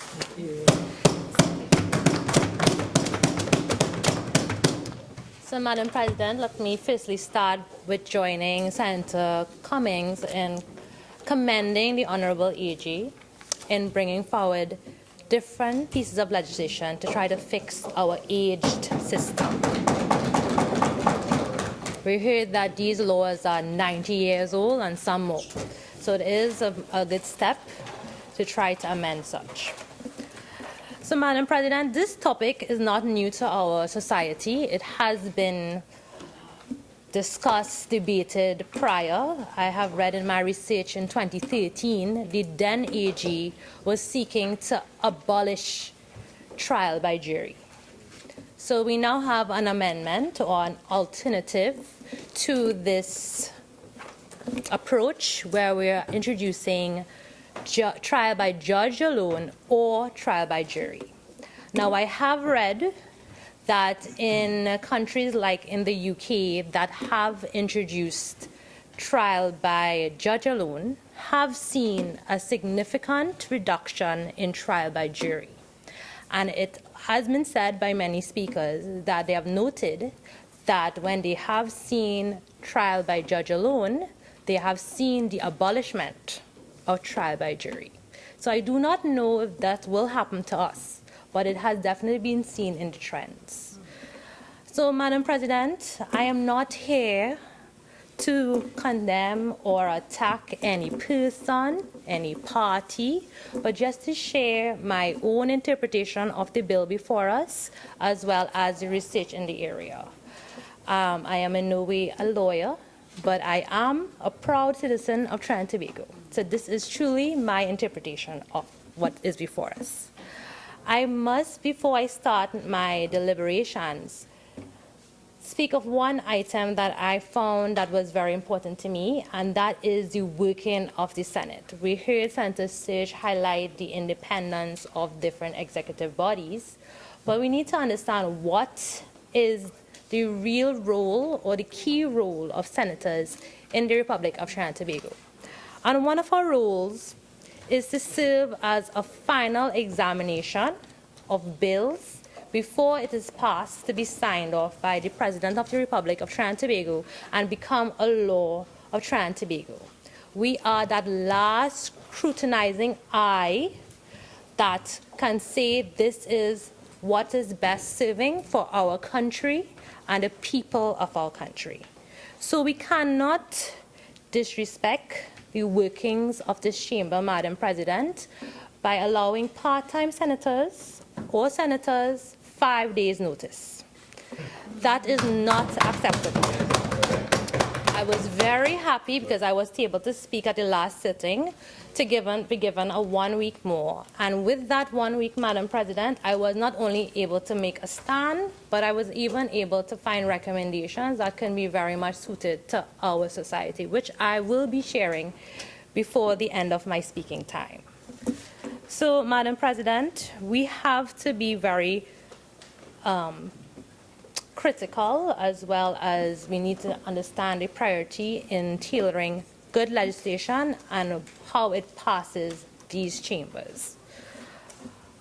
Unfortunately, Madam President, I have to say that I do like the option of a trial by judge alone or a trial by jury, but not in its present state in the bill before us. So I will not be one of those supporting this piece of legislation. And I have different angles I would like to walk you through.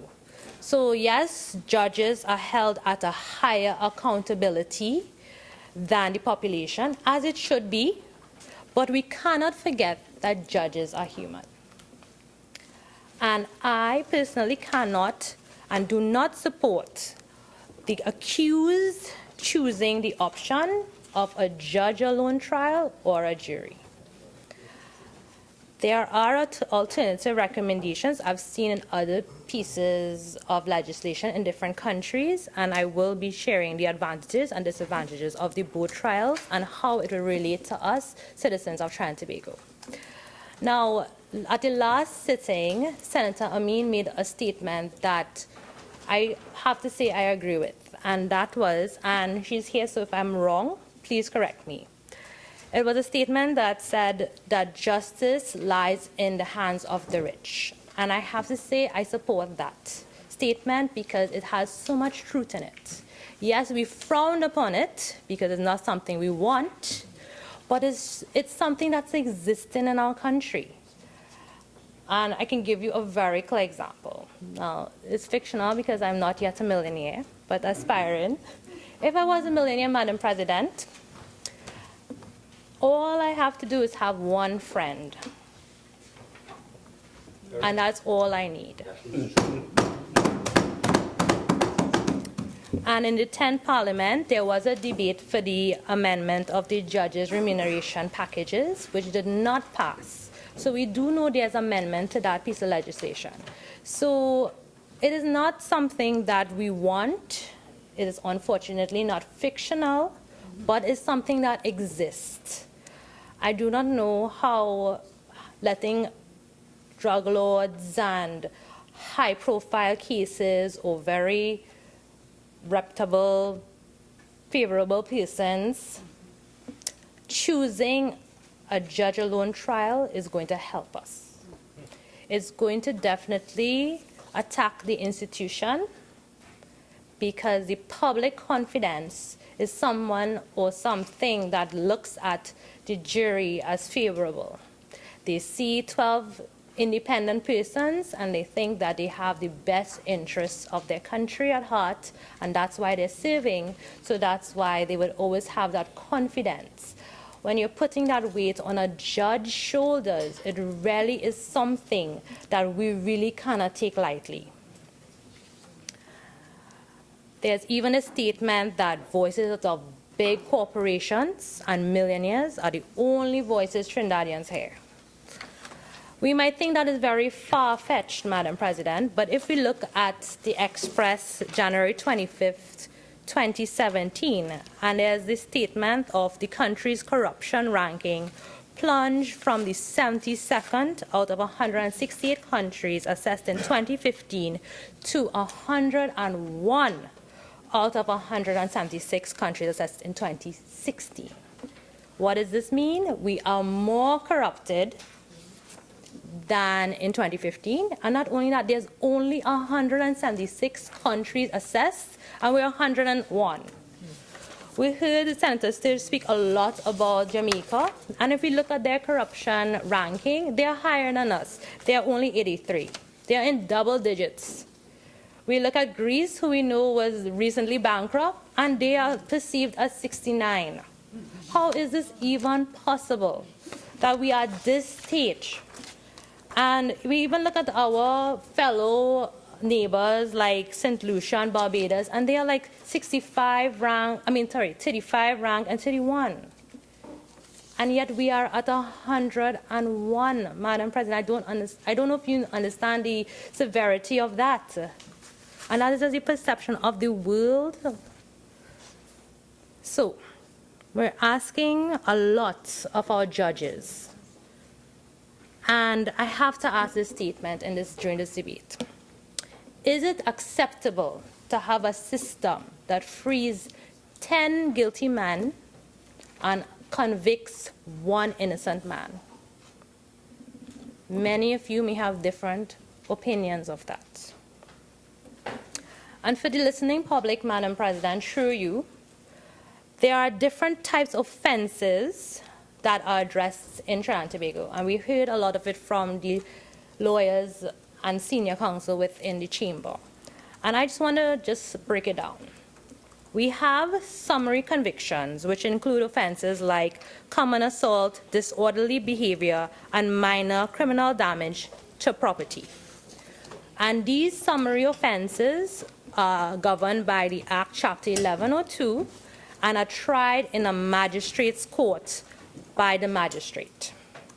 And Section 33 of the Summary Courts Act provides the summary offenses are by way of a complaint. So when you make a complaint, then it comes to the magistrate.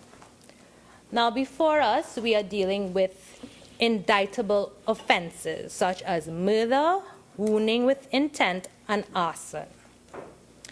And again, I say it can be viewed with a lot of imbalance and unfairness to place these type of offenses to be done solely in the hands of a judge. Now, Madam President, Trinidad and Tobago has not seen, or we haven't heard really, of corruption within our judges, and we are very grateful for such. However, I did look internationally, and let's look at the Caribbean. Corrupt judges in Caribbean. Panamanian lawyers filed criminal complaints against allegedly corrupt judges, and that was published in October 17, 2016. Panama City, and I quote, Panama lawyers from 2 local law firms have brought criminal charges against 2 sitting Panamanian judges who dismissed all the money laundering charges against a dozen individuals who were close associates of the fugitive former president of Panama. The lawyers alleged judicial misconduct. And the article went on to say that there were corruption charges against individuals who bribed the judges, and they pleaded guilty and so forth.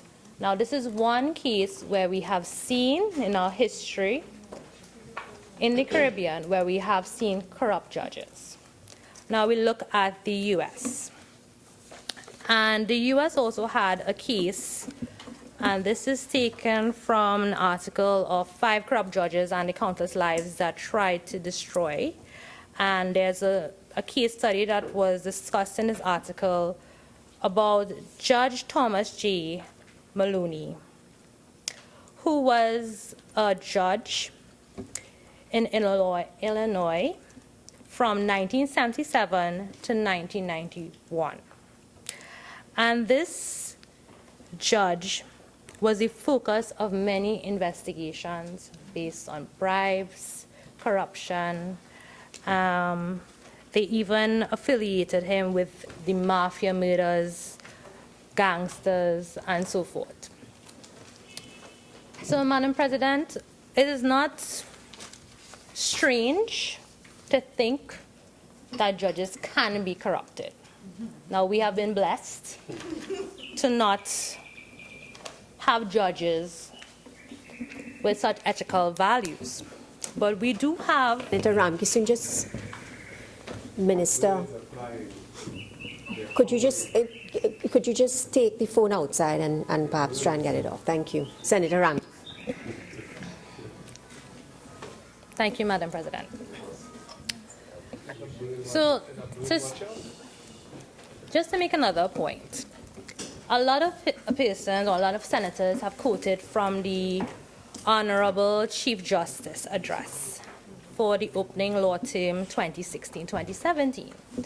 So I want to quote from the Honorable Chief Justice, Mr.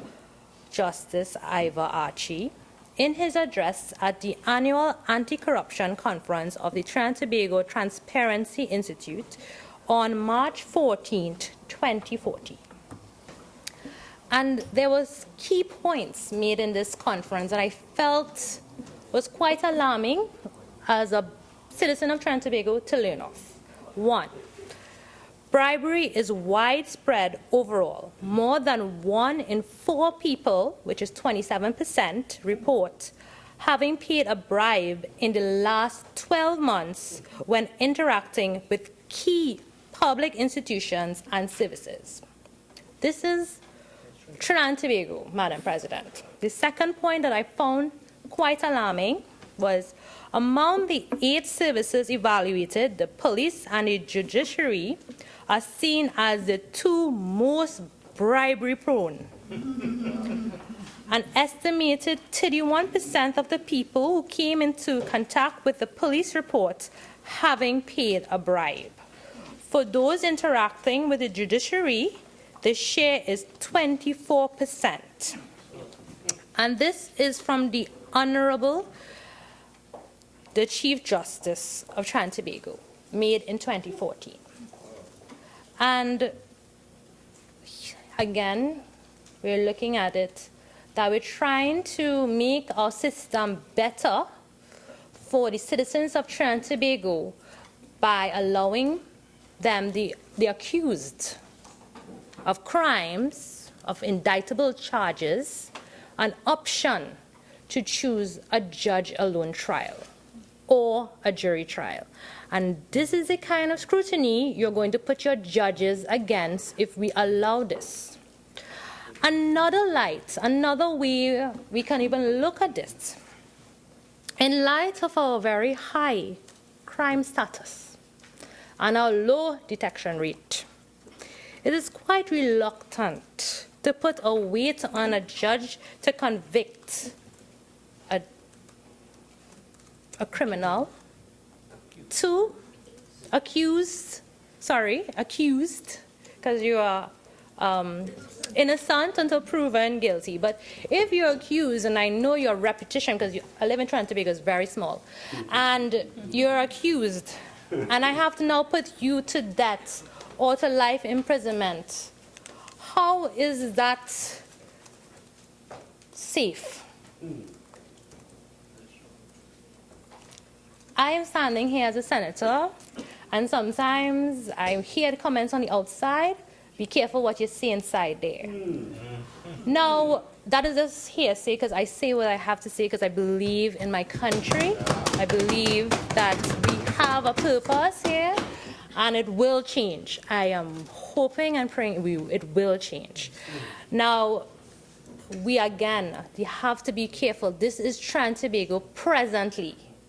If the crime situation changed, then this point makes no sense. but this is 2017. 2016, we were more corrupted than 2015. If we have reduced, okay, fine, but we're not. We're going lower down. So, Madam President, I even went to research this point because I only like to say things that I really have some evidence in saying. And I looked at the Express, the September 5th, 2015. A raid at the Raymond Yard prison at Golden Grove, Aruka, on Thursday afternoon, resulting in the seizure of estimated $100,000 in marijuana, along with several contraband items and weapons. And this even made me more alarmed because now we know that prisoners are equipped with things within the prison walls that can affect citizens on the outside of these prison walls. So it's not unheard of to make a call from the inside to the outside. And also now, Madam President, another question. How can accused who has the option to choose a judge alone trial or a jury, and he chooses a judge alone trial, knowing that he or she is a public figure, how are we putting these judges in these positions? So, Madam President, I've looked at the judge alone. Let's look at the jury and why I support the jury trial. I believe, and this is from my research, this is part of my constitutional right to serve on a jury. Unfortunately, it is not taught in our basic school system, so we don't have that kind of country pride to serve as you would see in other states or countries. So being asked to serve as a juror is the only way you can participate as within the judicial or in the justice system. That's the only way you can really serve. Because yes, I'm a senator, but if I did not have this position, the only other opportunity I could have served my country within the justice system would be to serve as a juror. And the Right Honorable Dominic Grieve, QC, which is the former English AG, delivered a speech on the 11th of December 2013, sharing some statistical data related to juries, which was carried out by Professor Thomas of the University College London, and it was published by the Ministry of Justice in 2010. And the research found little evidence that juries are not fair. It was also looked at the effectiveness of juries and found that once sworn, juries reach verdicts by deliberation on 89% of all charges, and the juries were discharged in less than 1% of these cases. So we've seen merit in the jury system. The research even went on to show that the jury's ability to understand the judge's legal directions increased when written instructions were provided. And they found that this should not be a one-off case, but this should be a normal practice. I did not see that part of the Jury Act, and maybe we can look at it as a recommendation going forward for persons, because we look at it as a disadvantage that persons do not understand the judge's legal instructions. And if they have found research said that once it's written, it can be understood.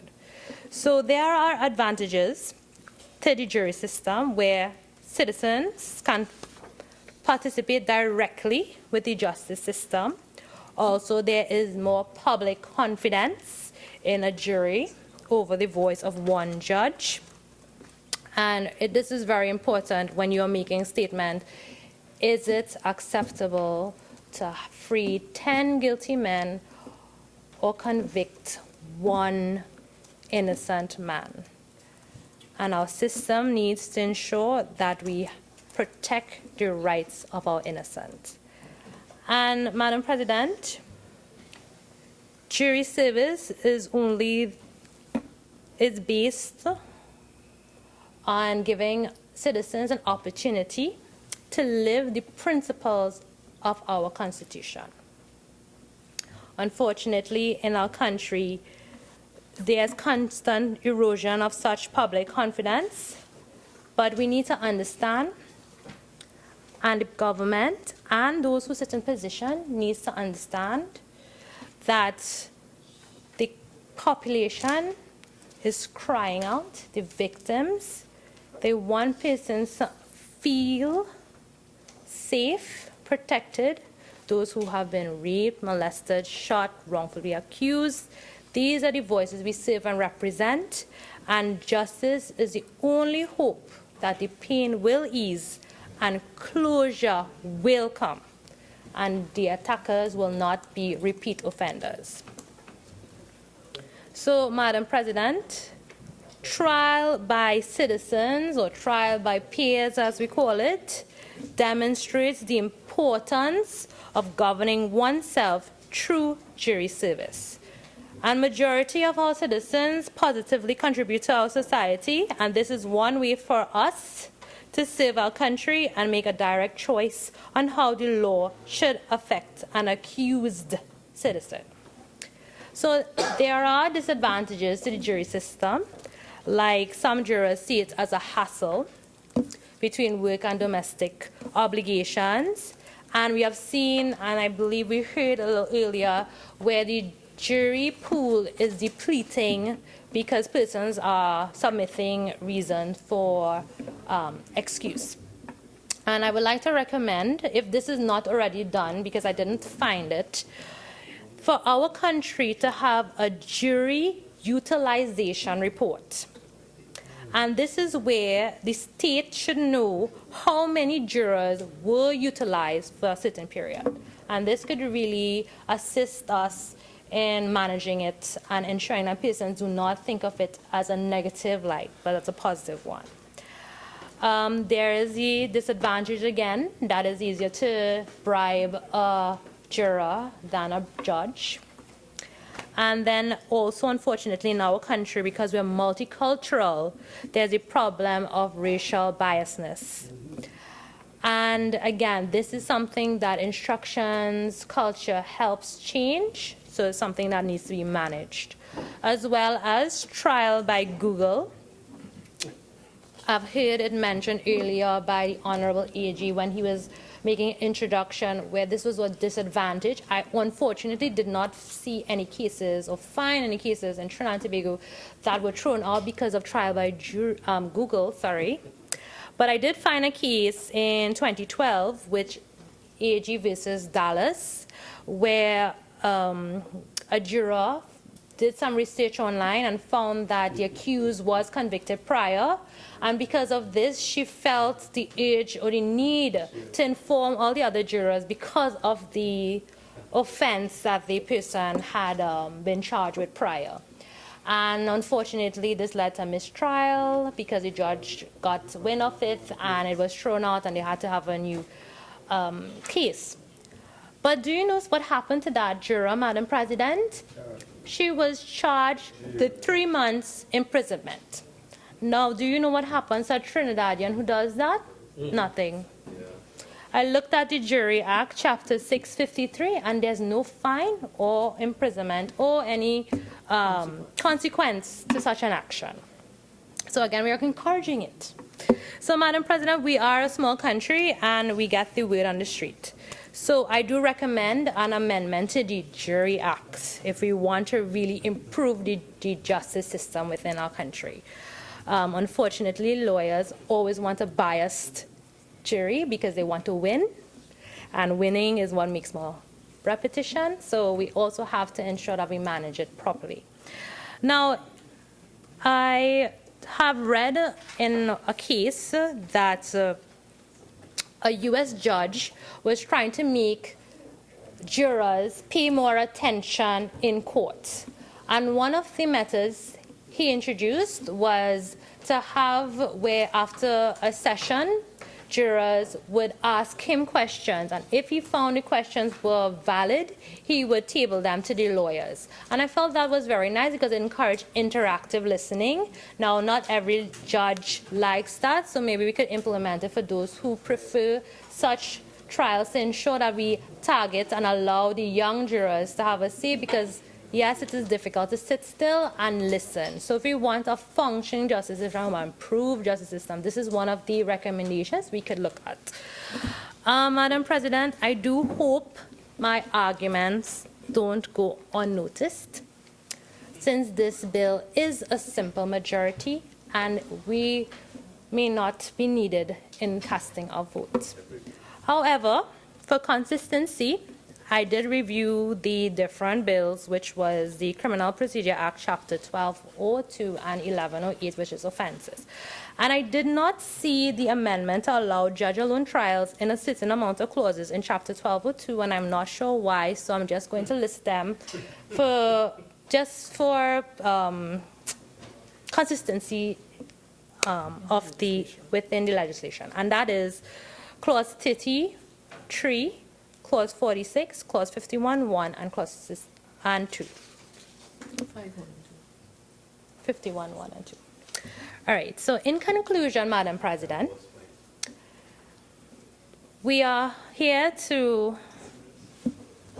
amend Clause 4 of the Criminal Procedure Act, Chapter 1202, which will give the accused the option of being tried by judge and jury or being tried by a judge alone trial, under the guidance of the accused attorney, whoever is assigned to the accused.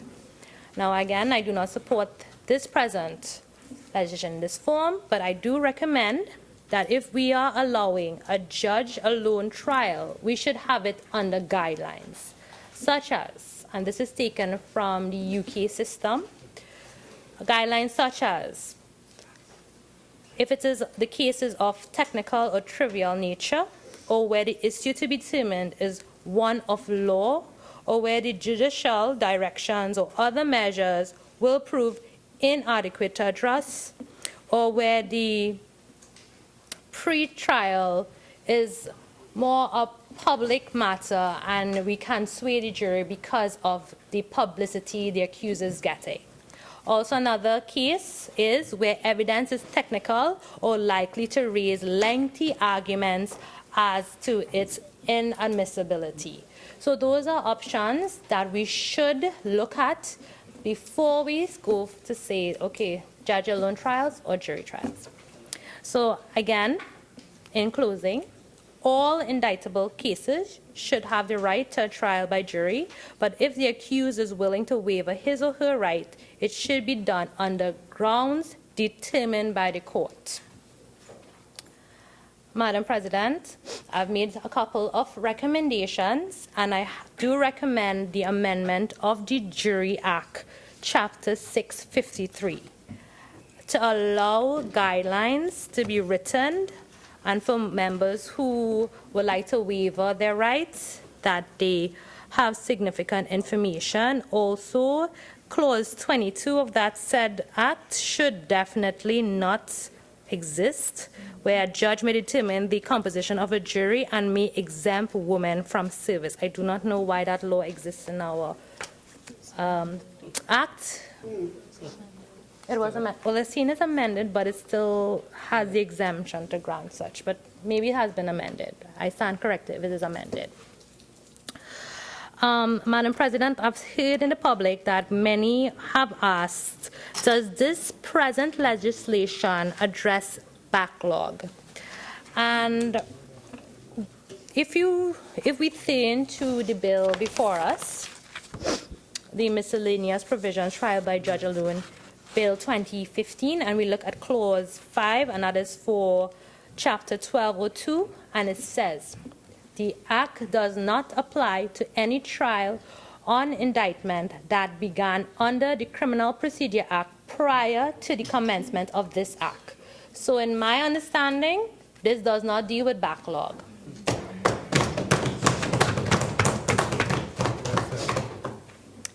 So, Madam President, I believe that we always want to do the right thing.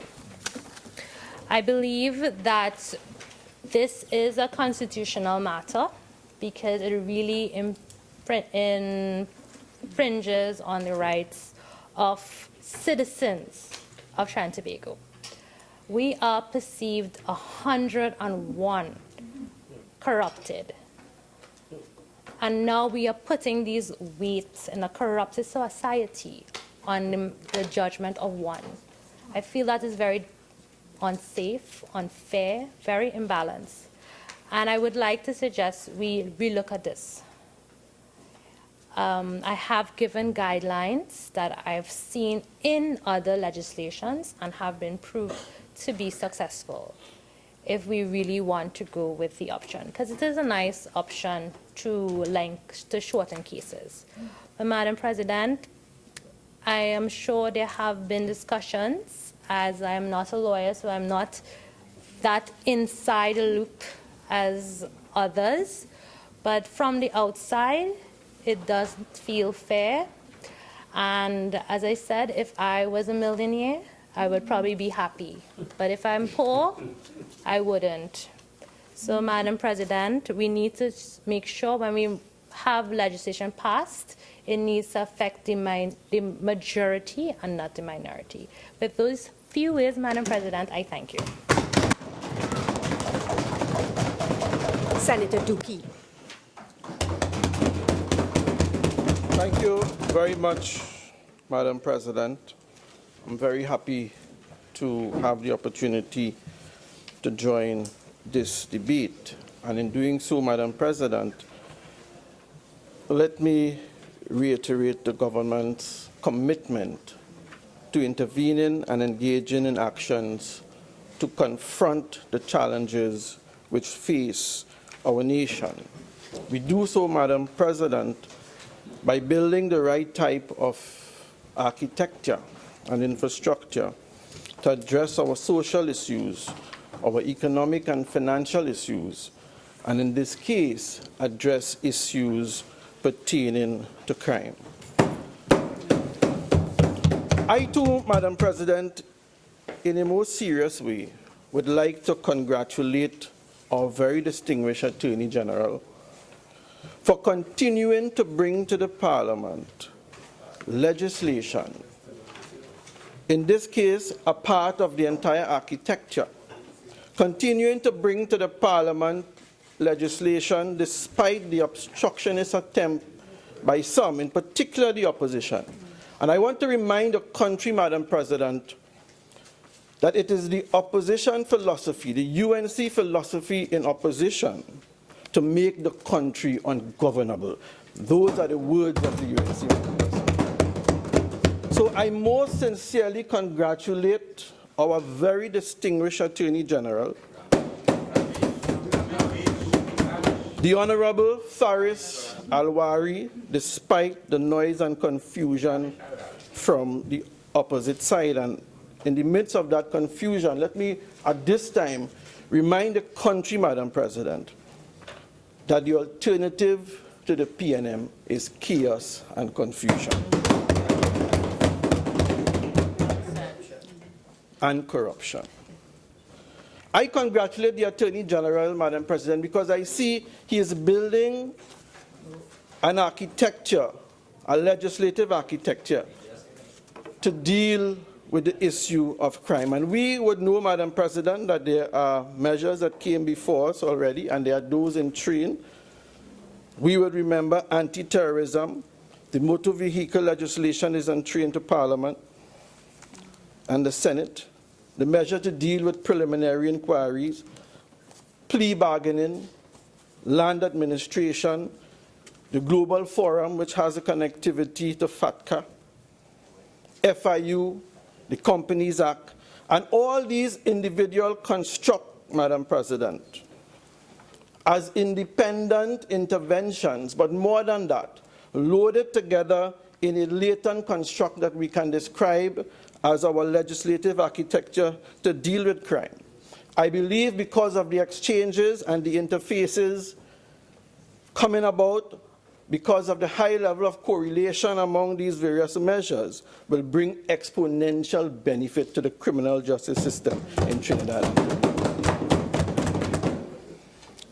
So we ought to be grateful, Madam President, that the country has an Attorney General like the Honorable Faris Alwari, an Attorney General who works and not an Attorney General that is sought after by the police.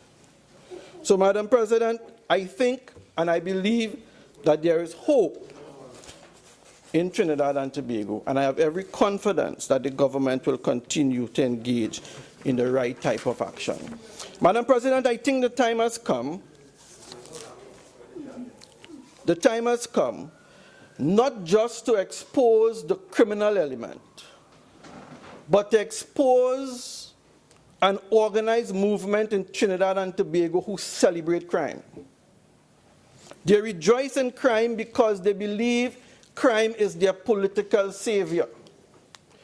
They are the first ones who run to the media when a crime is committed, exposing the victim's shame, even without care and concern for the victim.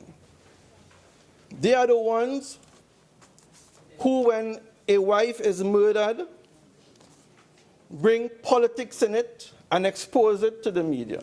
When a child is molested, bring politics in it and expose it to the media.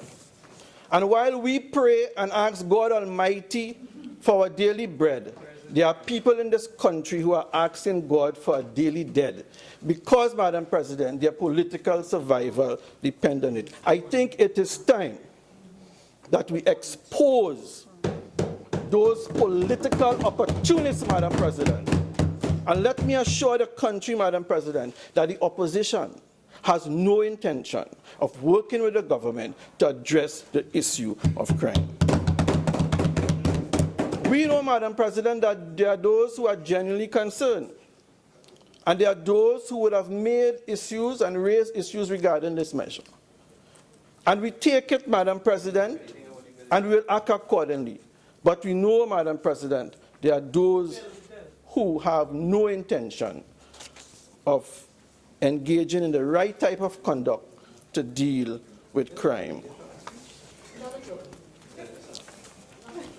As they call for the bill, Madam President, let me state again what this bill is not about, and it has been said many times. It is not about the abolition of trial by jury. It is not about the abolition of trial by jury. And even though in the noise made, I was hearing from the contribution of Senator Sturge, attempted to put in the public domain again misinformation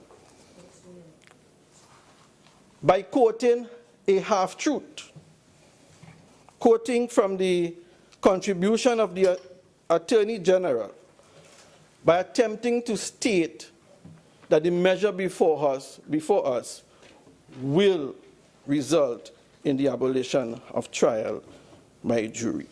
What the Attorney General, if you understand the context of his contribution, what he was telling the country, Madam President, is that the bill before us encourages an analysis to determine if trial by jury should be. And I will read it from the Hansard, Madam President, because the noise that is in front of me seem not to understand. And I read from the Attorney General's contribution in this debate on the 14th of this month, 14th of March 2017.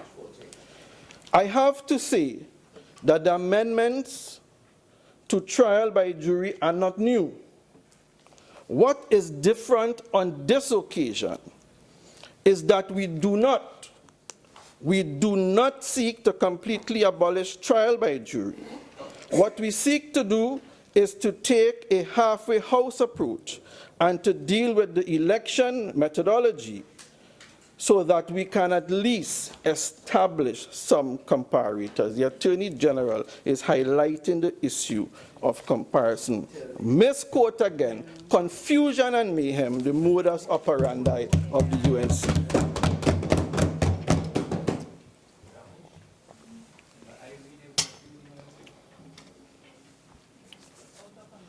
And let me also say, Madam President, that this bill is not about taking away the right You don't call me Dookie in your Senator Sturge. You call me Senator Dookie. Yeah. Thank you, ma'am. This bill is not about taking away the right of anyone. But, Madam President, it is about adding to the right of the accused to elect. It is about adding to the right of the accused to elect. And this helps, Madam President, because I believe it adds value to the statement, justice must not only be done, but it must be seen to be done. I believe, Madam President, the opportunity to elect by the accused makes justice more visible. I want to repeat that, Madam President. The opportunity for the accused to elect makes justice more visible. It is my information, Madam President, that the philosophy to elect currently exists in our laws, that it is my information that certain types of crimes the accused can elect whether or not he will go before the magistrate or he will go before the judge. So, Madam President, what is the objection about? What is the objection about? Is it to oppose for the sake of opposing like the opposition did with FATCA, procurement, the bail amendment, the marriage bill? Is it because of just obstructing? And I believe the opposition is taking it too far, because my information is that the opposition is now trying to interfere with the arrangement between Trinidad and Tobago and Venezuela regarding the agreement with gas supply to Trinidad and Tobago, trying to interfere with interventions to bring benefit to the people of Trinidad and Tobago. Senator Dookie, come back to the bill. Thank you, ma'am. So, Madam President, there is no reason to object to this measure which is before us. Madam President, let me examine some of the statements and comments made in this debate thus far. And let me begin by how I believe Senator Amin summed up her contribution. And I think it is important to address it, because she told us to leave it alone. That, in my mind, was the summary of her argument. Well, Madam President, it is the duty of the government of Trinidad and Tobago not to leave it alone. It is the duty of the government of Trinidad and Tobago to assess the challenges which face not just our criminal justice system, but our challenges as a country as a whole, and engage in interventions to address it. So I want to tell the country today, Madam President, we will continue to address the issue of crime, and we will continue to address all the other issues which confront us as a nation. And then, of course, Madam President, Senator Ramdeen made a very bold prophecy, that no one would choose or no one would elect a judge alone trial.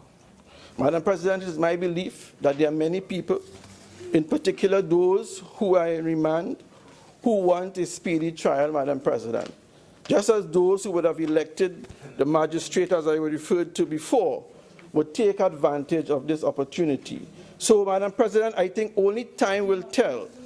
Time will allow us to determine how many people would take this option. And let me move quickly to Senator Sobers. And I take this opportunity, Madam President, to most sincerely congratulate him on his maiden contribution on the last occasion. And Senator Sobers stated that judges would have a difficulty in dealing with people who are wealthy. Thank you very much, Madam President. Let me repeat what I was saying before the interruption, that Senator Sobers indicated in his contribution that judges would have a difficulty in dealing with politicians and people who are wealthy, primarily on the basis of bias. Primarily on the basis of bias. I want to make the point, Madam President, that it is because of the basis of bias underscores and strengthens the importance of the choice to elect. It is because of perceived bias, Madam President. Bias not just on the part of a judge or on the part of a jury, bias can be in any quarter. Because of the construct of bias, I think adds credibility to the opportunity to elect. And Senator Sobers also told us, Madam President, that he made a comparison with Trinidad and Tobago and other jurisdictions where trial by jury were totally abolished. And I think, Madam President, that that is not a proper unit of analysis. I don't think in the context of what is before us, it is prudent to look at countries where trial by jury were totally abolished, because in our context here, Madam President, that is not what we are doing.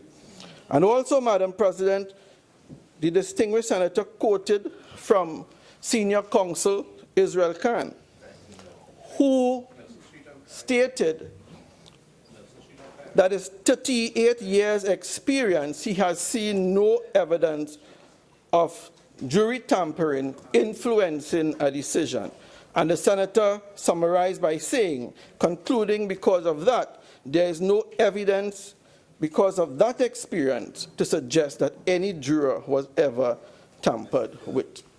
What I want to say in relation to that, Madam President, as we engage the right type of analysis, as we engage the right type of study, I do not think we can use the opinion of one person to generalize and to come to a conclusion and to determine that an opinion is fact. I want to restate that, Madam President. In the context of analysis, in the context of research, I do not think it is prudent to use the opinion of even a distinguished individual to conclude that the opinion is fact.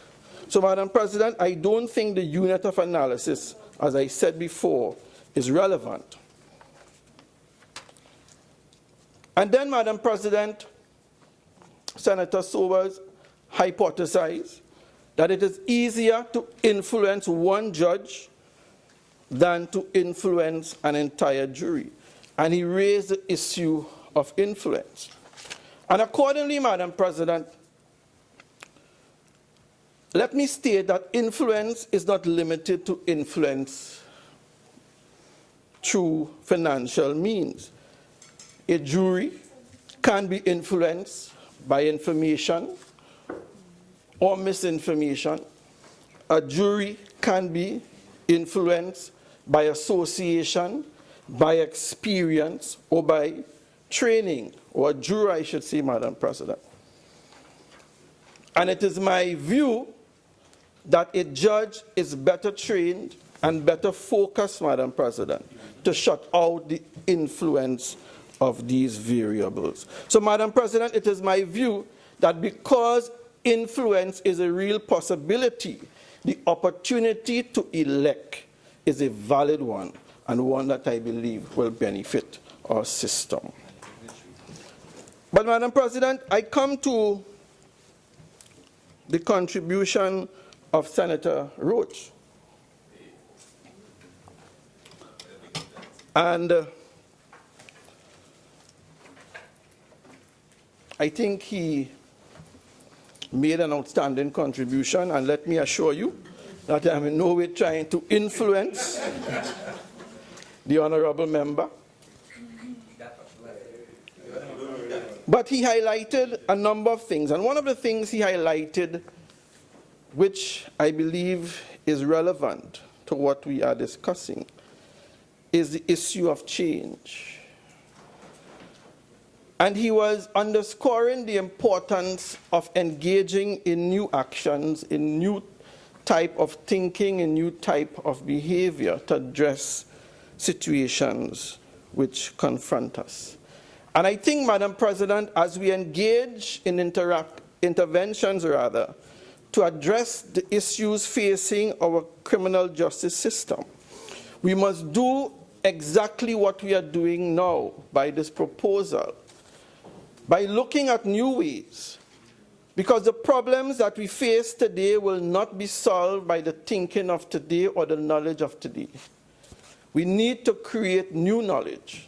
We need to create future knowledge to solve the problems of the day. And Senator Roach, Madam President, highlighted the importance of engaging in change. And I want to state, Madam President, that this government is not afraid of change.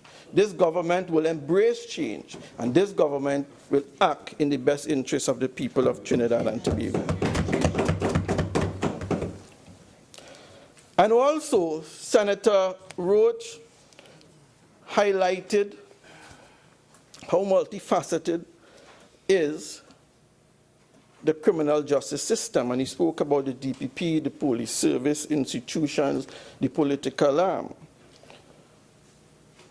And that is why, Madam President, I am confident about the approach taken by the Attorney General. Because he is not just bringing legislation in isolation, and again I restate that I do not think it is the most appropriate way to examine this measure before us in isolation. But I think it is important to examine it in the context of the whole, because this measure before us, Madam President, has a strategic fit in the entire legislative architecture that the Attorney General is presenting. Madam President, let me close by referring to some articles, scholars who have researched the matter, so I can highlight some of the findings. And let me begin with Reitman in 1978, who examined the validity of the jury system and the challenges which jurors face. And he highlighted, Madam President, information retention, deliberation skills or lack thereof, and understanding of the deliberation process, the ability for jurors to determine what is evidence and what is not evidence, the capacity of jurors to reconstruct trial presentation from memory, and the ability of jurors to function as a deliberative team or deliberative body. If I go to Brooks and Doom, 1975, and even Stevens way back in 1950, and Brooks and Doom stated, Madam President, from their studies, that from the first jury verdict, there were concerns raised about the performance of jury.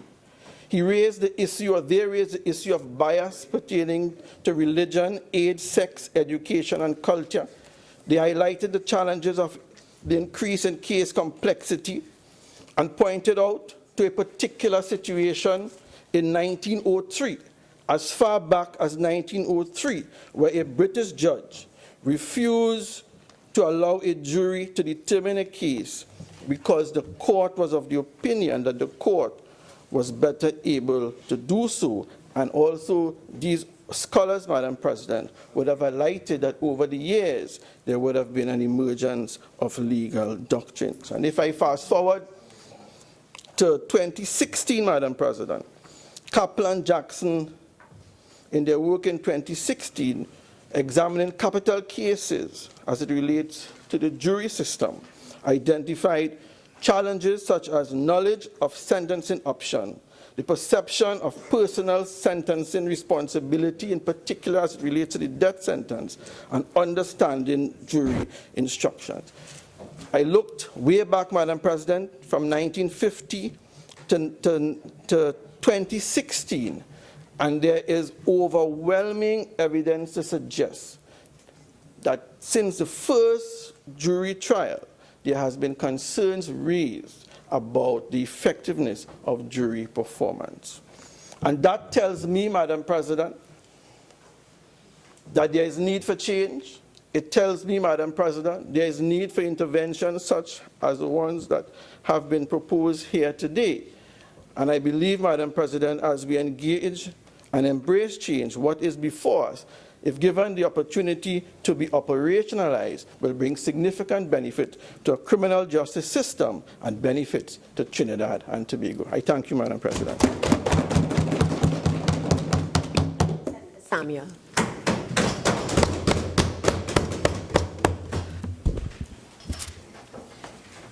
Madam President, again, I consider it an honor and a privilege to stand in this chamber and participate in this debate, a debate that is geared to amend the Offences Against the Persons Act, Chapter 1108, and the Criminal Procedure Act, Chapter 1202, and for related matters. Madam President, the amendments before us should not be taken lightly by the Senate.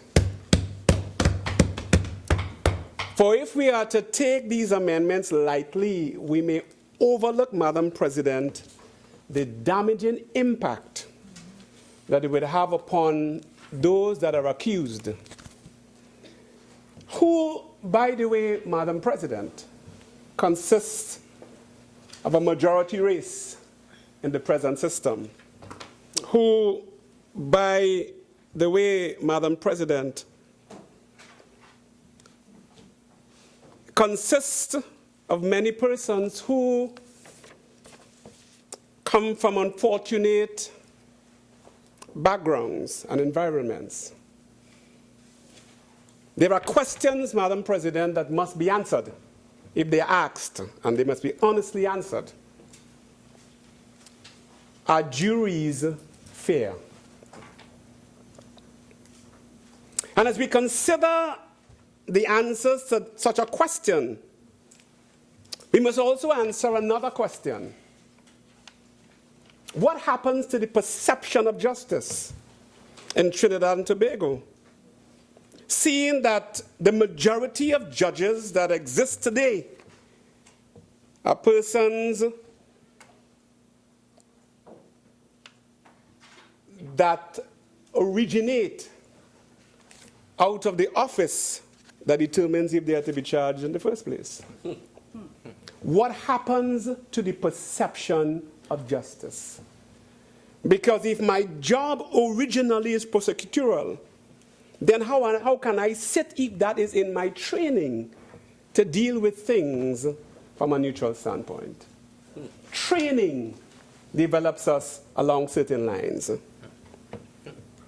Madam President, then there is another question that has to be answered. And that question is, what is the value placed on the accused? Because when the Honorable Attorney General in his discourse began to justify his reason for a change or an amendment in the Act, there was much emphasis, Madam President, on cost. There was much emphasis, Madam President, on the present state of the system, the numerics of the present disparities, the economics of the present system. And then at the end, there was this problem of choice. But I'm confused because, Madam President, some on the other side have said that there was no statement made by the Honorable Attorney General that says he wants to remove trial by jury. But Senator Dookie at 3:49 p.m. said this is about adding to the rights of the accused. Yet I have heard in this House the accused has no rights.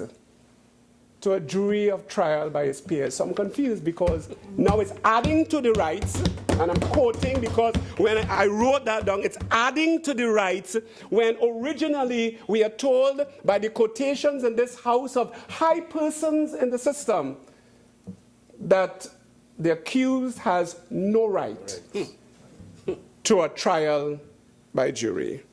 Which, to me, Madam President, seems to be kind of conflicting because in the Criminal Procedures Act, every person committed to trial, Chapter 12, shall be tried on an indictment, and subject to the provisions of this act, every such trial shall be held by and before a jury and a judge and a jury. So there shall be. So Madam President, you know, to the average person on the streets, they must be asking themselves, what on earth is going on in this parliament? Mixed messages, Madam President. But what is the cost of justice? Because things seems to be placed upon economics.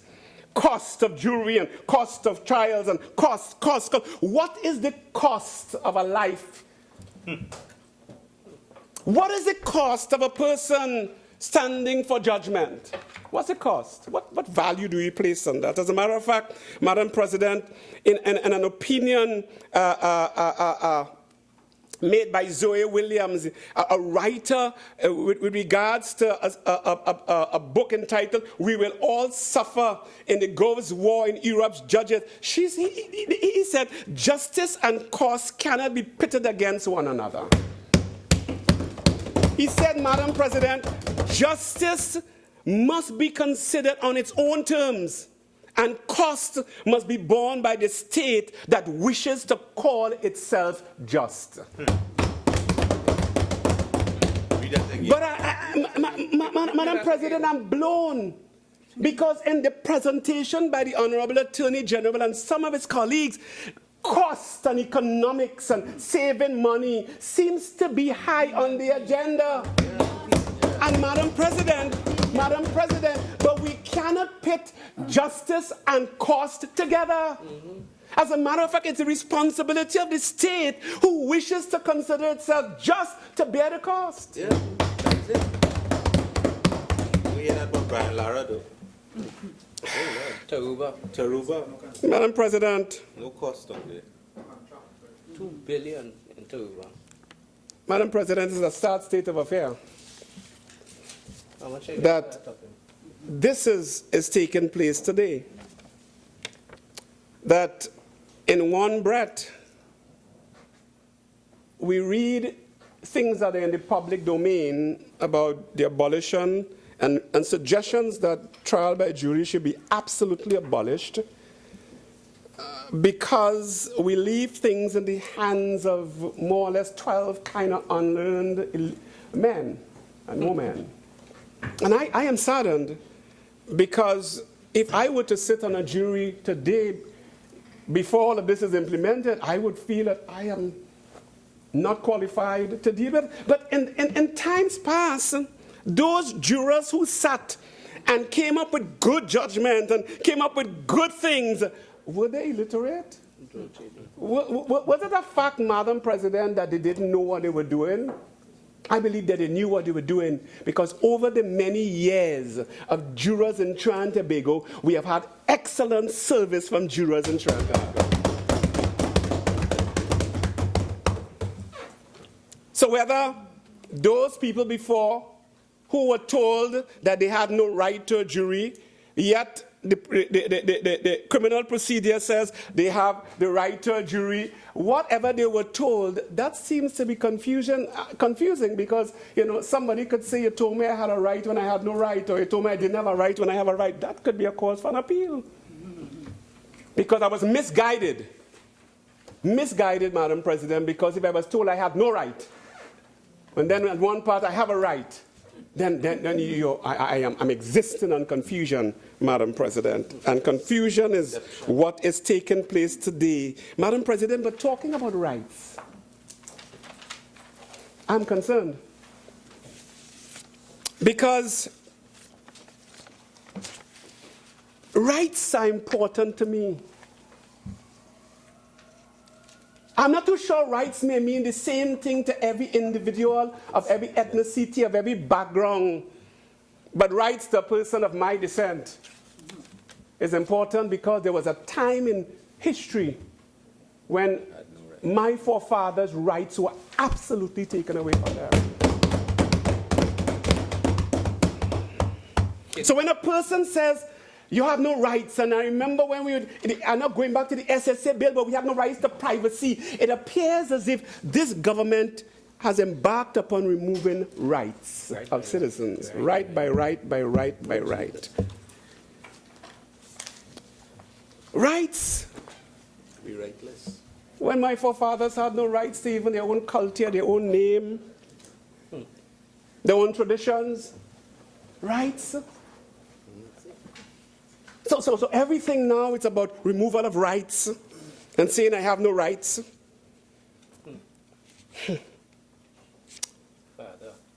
Dangerous. Dangerous, Madam President. Afghanistan. And we say it so eloquently that the average citizen is unaware of the damaging effects of statements of that nature. So what happens if rights are removed? Madam President, who are we attempting to baffle? Who are we attempting to baffle? Madam President, fortunately, I had a chance to go up on the judiciary's website. The judiciary's website. Senator Sturge, please have a seat. Senator Sturge, I keep hearing the comments that you're making. So it's either you leave the chamber or you make those comments in a much lower tone. Okay? Continue, Senator Sam. Thank you, ma'am. I was fortunate to go up on the judiciary's website and under general information, and I quote, jurors are critical to the administration of justice in Trinidad and Tobago. What? The judiciary's website. Where you get that? The judiciary's website Of Trinidad and Tobago, the Republic of Trinidad and Tobago. CJ see that? Yes, at the bottom of the page says, this is authorized by the Chief Justice and the judges. This is what it says. Listen to me, Madam President. Jurors are randomly chosen to give verdict in criminal cases after considering evidence. The guilt of an accused person must be proved to be high to the highest standard beyond reasonable doubt. Jury service is one's most important civic duty. It's an obligation which both memorable and valuable. Juries are needed for criminal trials. Without them, criminal trials at assizes cannot proceed. That coming down tonight. So I'm quite confused that this is up on the judiciary's website, but in the public domain, abolish it. Abolish it. I'm quite concerned about that. Yet, Madam President, another statement is made, as a matter of fact, in the Daily Express on September 16th, 2016. It was, I think, Mr. Khan, Israel Khan, who was responding to statements, and the newspaper article of the Daily Express says that in responding to the statements made by the Honorable Attorney General Faris Alwari, that he has already stated that legislation is on the way to abolish trial by jury. The Israel Khan says that has to be madness. I mean, so I hear that is not being said, so you'll have to refute the newspapers who said that he said that legislation is on the way to abolish trial by jury. Daily Express. Daily Express, Madam President. Daily Express. So Madam President, this leaves a nation very, very confused. A confused society, because in one breath you are hearing one thing, and in another breath you are hearing another thing, Madam President. And it's important for us to see that, if we are to be real, Madam President, because one of the things that was said is that no opposition should ever support such a situation. Madam President, it is important for us to realize that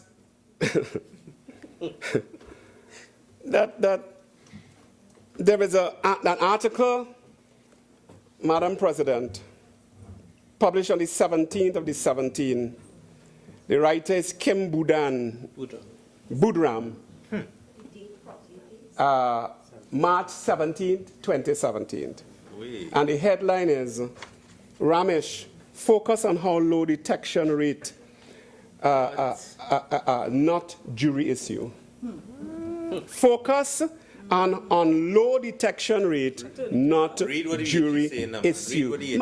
Madam President. Read what the AG is saying. Former Attorney General Ramesh Lawrence Murad says government should not be focused on jury trials when low detection was the problem. Hey. I regret to say that I think more has to be done in order to control crime, says Maharaj, who confirmed on Thursday that he was working with the government to bring some on death row to the gallows in compliance set by Pratt and Morgan judgment on the Privy Council. Hey. Wow, wow.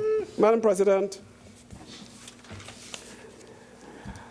so really, when we think about what is taking place in this country, we see a habitual approach to things. And Senator Sturge has already quoted the former president of the state when he says habits grow by degrees.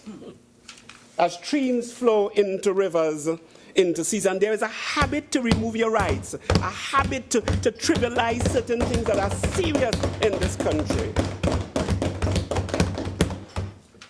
And then, Madam President, that was seen clearly when we were in another debate, and I'm just going to touch on it. And then at the end of the debate, the three-fifths majority was removed at the wrap-up of the session. Another right so that nobody could say anything. Habits grow by degrees. Before long, there will be chaos in this country because people will have to fight again for their rights. It's kind of dictatorial. It's bordering on it. Madam President, I want to deal with a serious case because sometimes I feel we are going backward, and people have spoken about trial by jury and all kinds of stuff. Madam President, I just want to quote from Northern Ireland. Non-jury trial provision, Northern Ireland, Hansard Online. It says, today my department is launching a public consultation on Northern Ireland's non-jury trial provisions contained within the Justice and Security section 1 to 9 of 2007, and he goes on to talk. These are temporary provisions which may be extended by order for a period of 2 years. The non-jury trial system was last extended in July 2015 and will expire in July 2017. The provisions for non-jury trial under the 2007 Act allow the Director of Public Prosecutions from Northern Ireland to certify that a trial on indictment is to be conducted without a jury. The government remains fully committed to seeing an end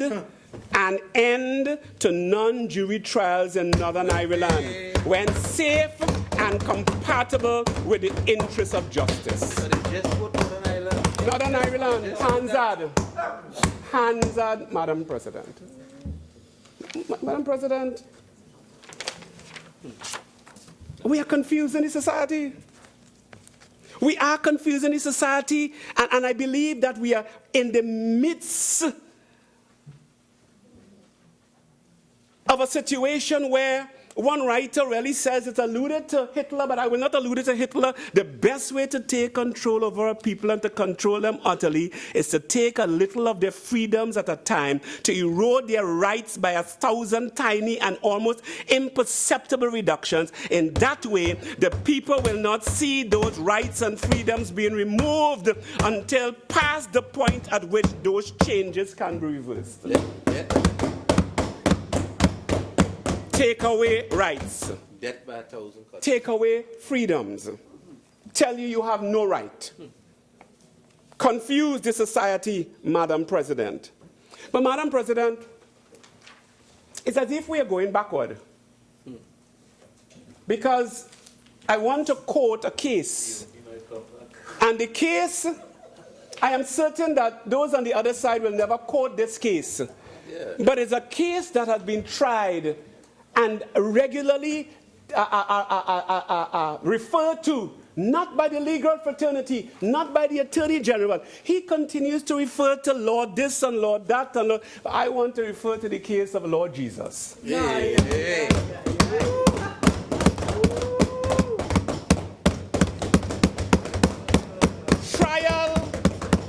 Trial by bench. Trial without jury. Trial of an innocent by jury alone, by judge alone, Madam President. I want to refer to this case that has been presented by 4 known writers. If I was Jesus' lawyer, you win. Matthew, Mark, Luke, and John. If I was 4 learned writers. Respected writers of antiquity, respected lawyers of years ago that people build their faith upon. Matthew, Mark, Luke, and John. In this particular case, the accused was accused of treason, which really, if found guilty, was to be put to death. Serious matter. As a matter of fact, Madam President, when he was first accused, plots were there to present false witnesses. There were 2 false witnesses that came up, and don't make a mockery of this. 2 false witnesses, Madam President. And those who were rulers of the day, Yes. it will be blasphemous. Madam President, took him before the authorities. They took him by night, you know. They did everything possible to have a conviction. Madam President, and in the narratives of those who were eyewitnesses, they took him before a governor who in those times acted also from a judicial standpoint as judge, jury, and executioner. Madam President, and when taken before Pilate, Pontius Pilate, Madam President, being the governor, decided that I need to pull away from this because he heard that Herod, who was tetrarch of Galilee, he was the one. Don't make a mockery of me, huh? Learn something. Keep quiet a little bit. He, Madam President, passed the jurisdiction of the case onto Herod. Herod eventually passed it back to Pilate because they didn't want to sit. But in those days, Madam President, there was no jury. It was judgment and by the bench, only a judge alone. But I want to read certain things that took place. Madam President,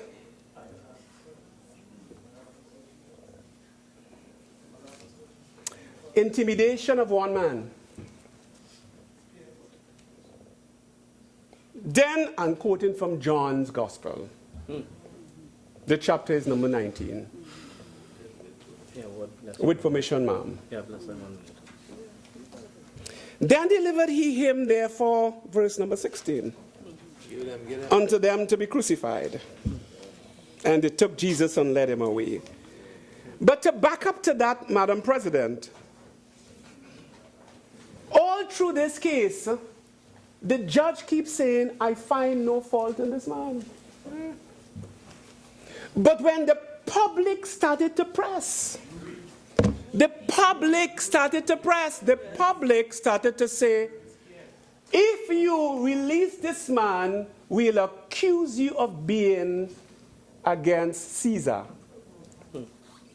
Madam President, that's strong accusation. Knowing, Madam President, that that governor, according to history, has had some difficult times in his 10 years governor when he was... Careful. Honorable Senators. Go ahead.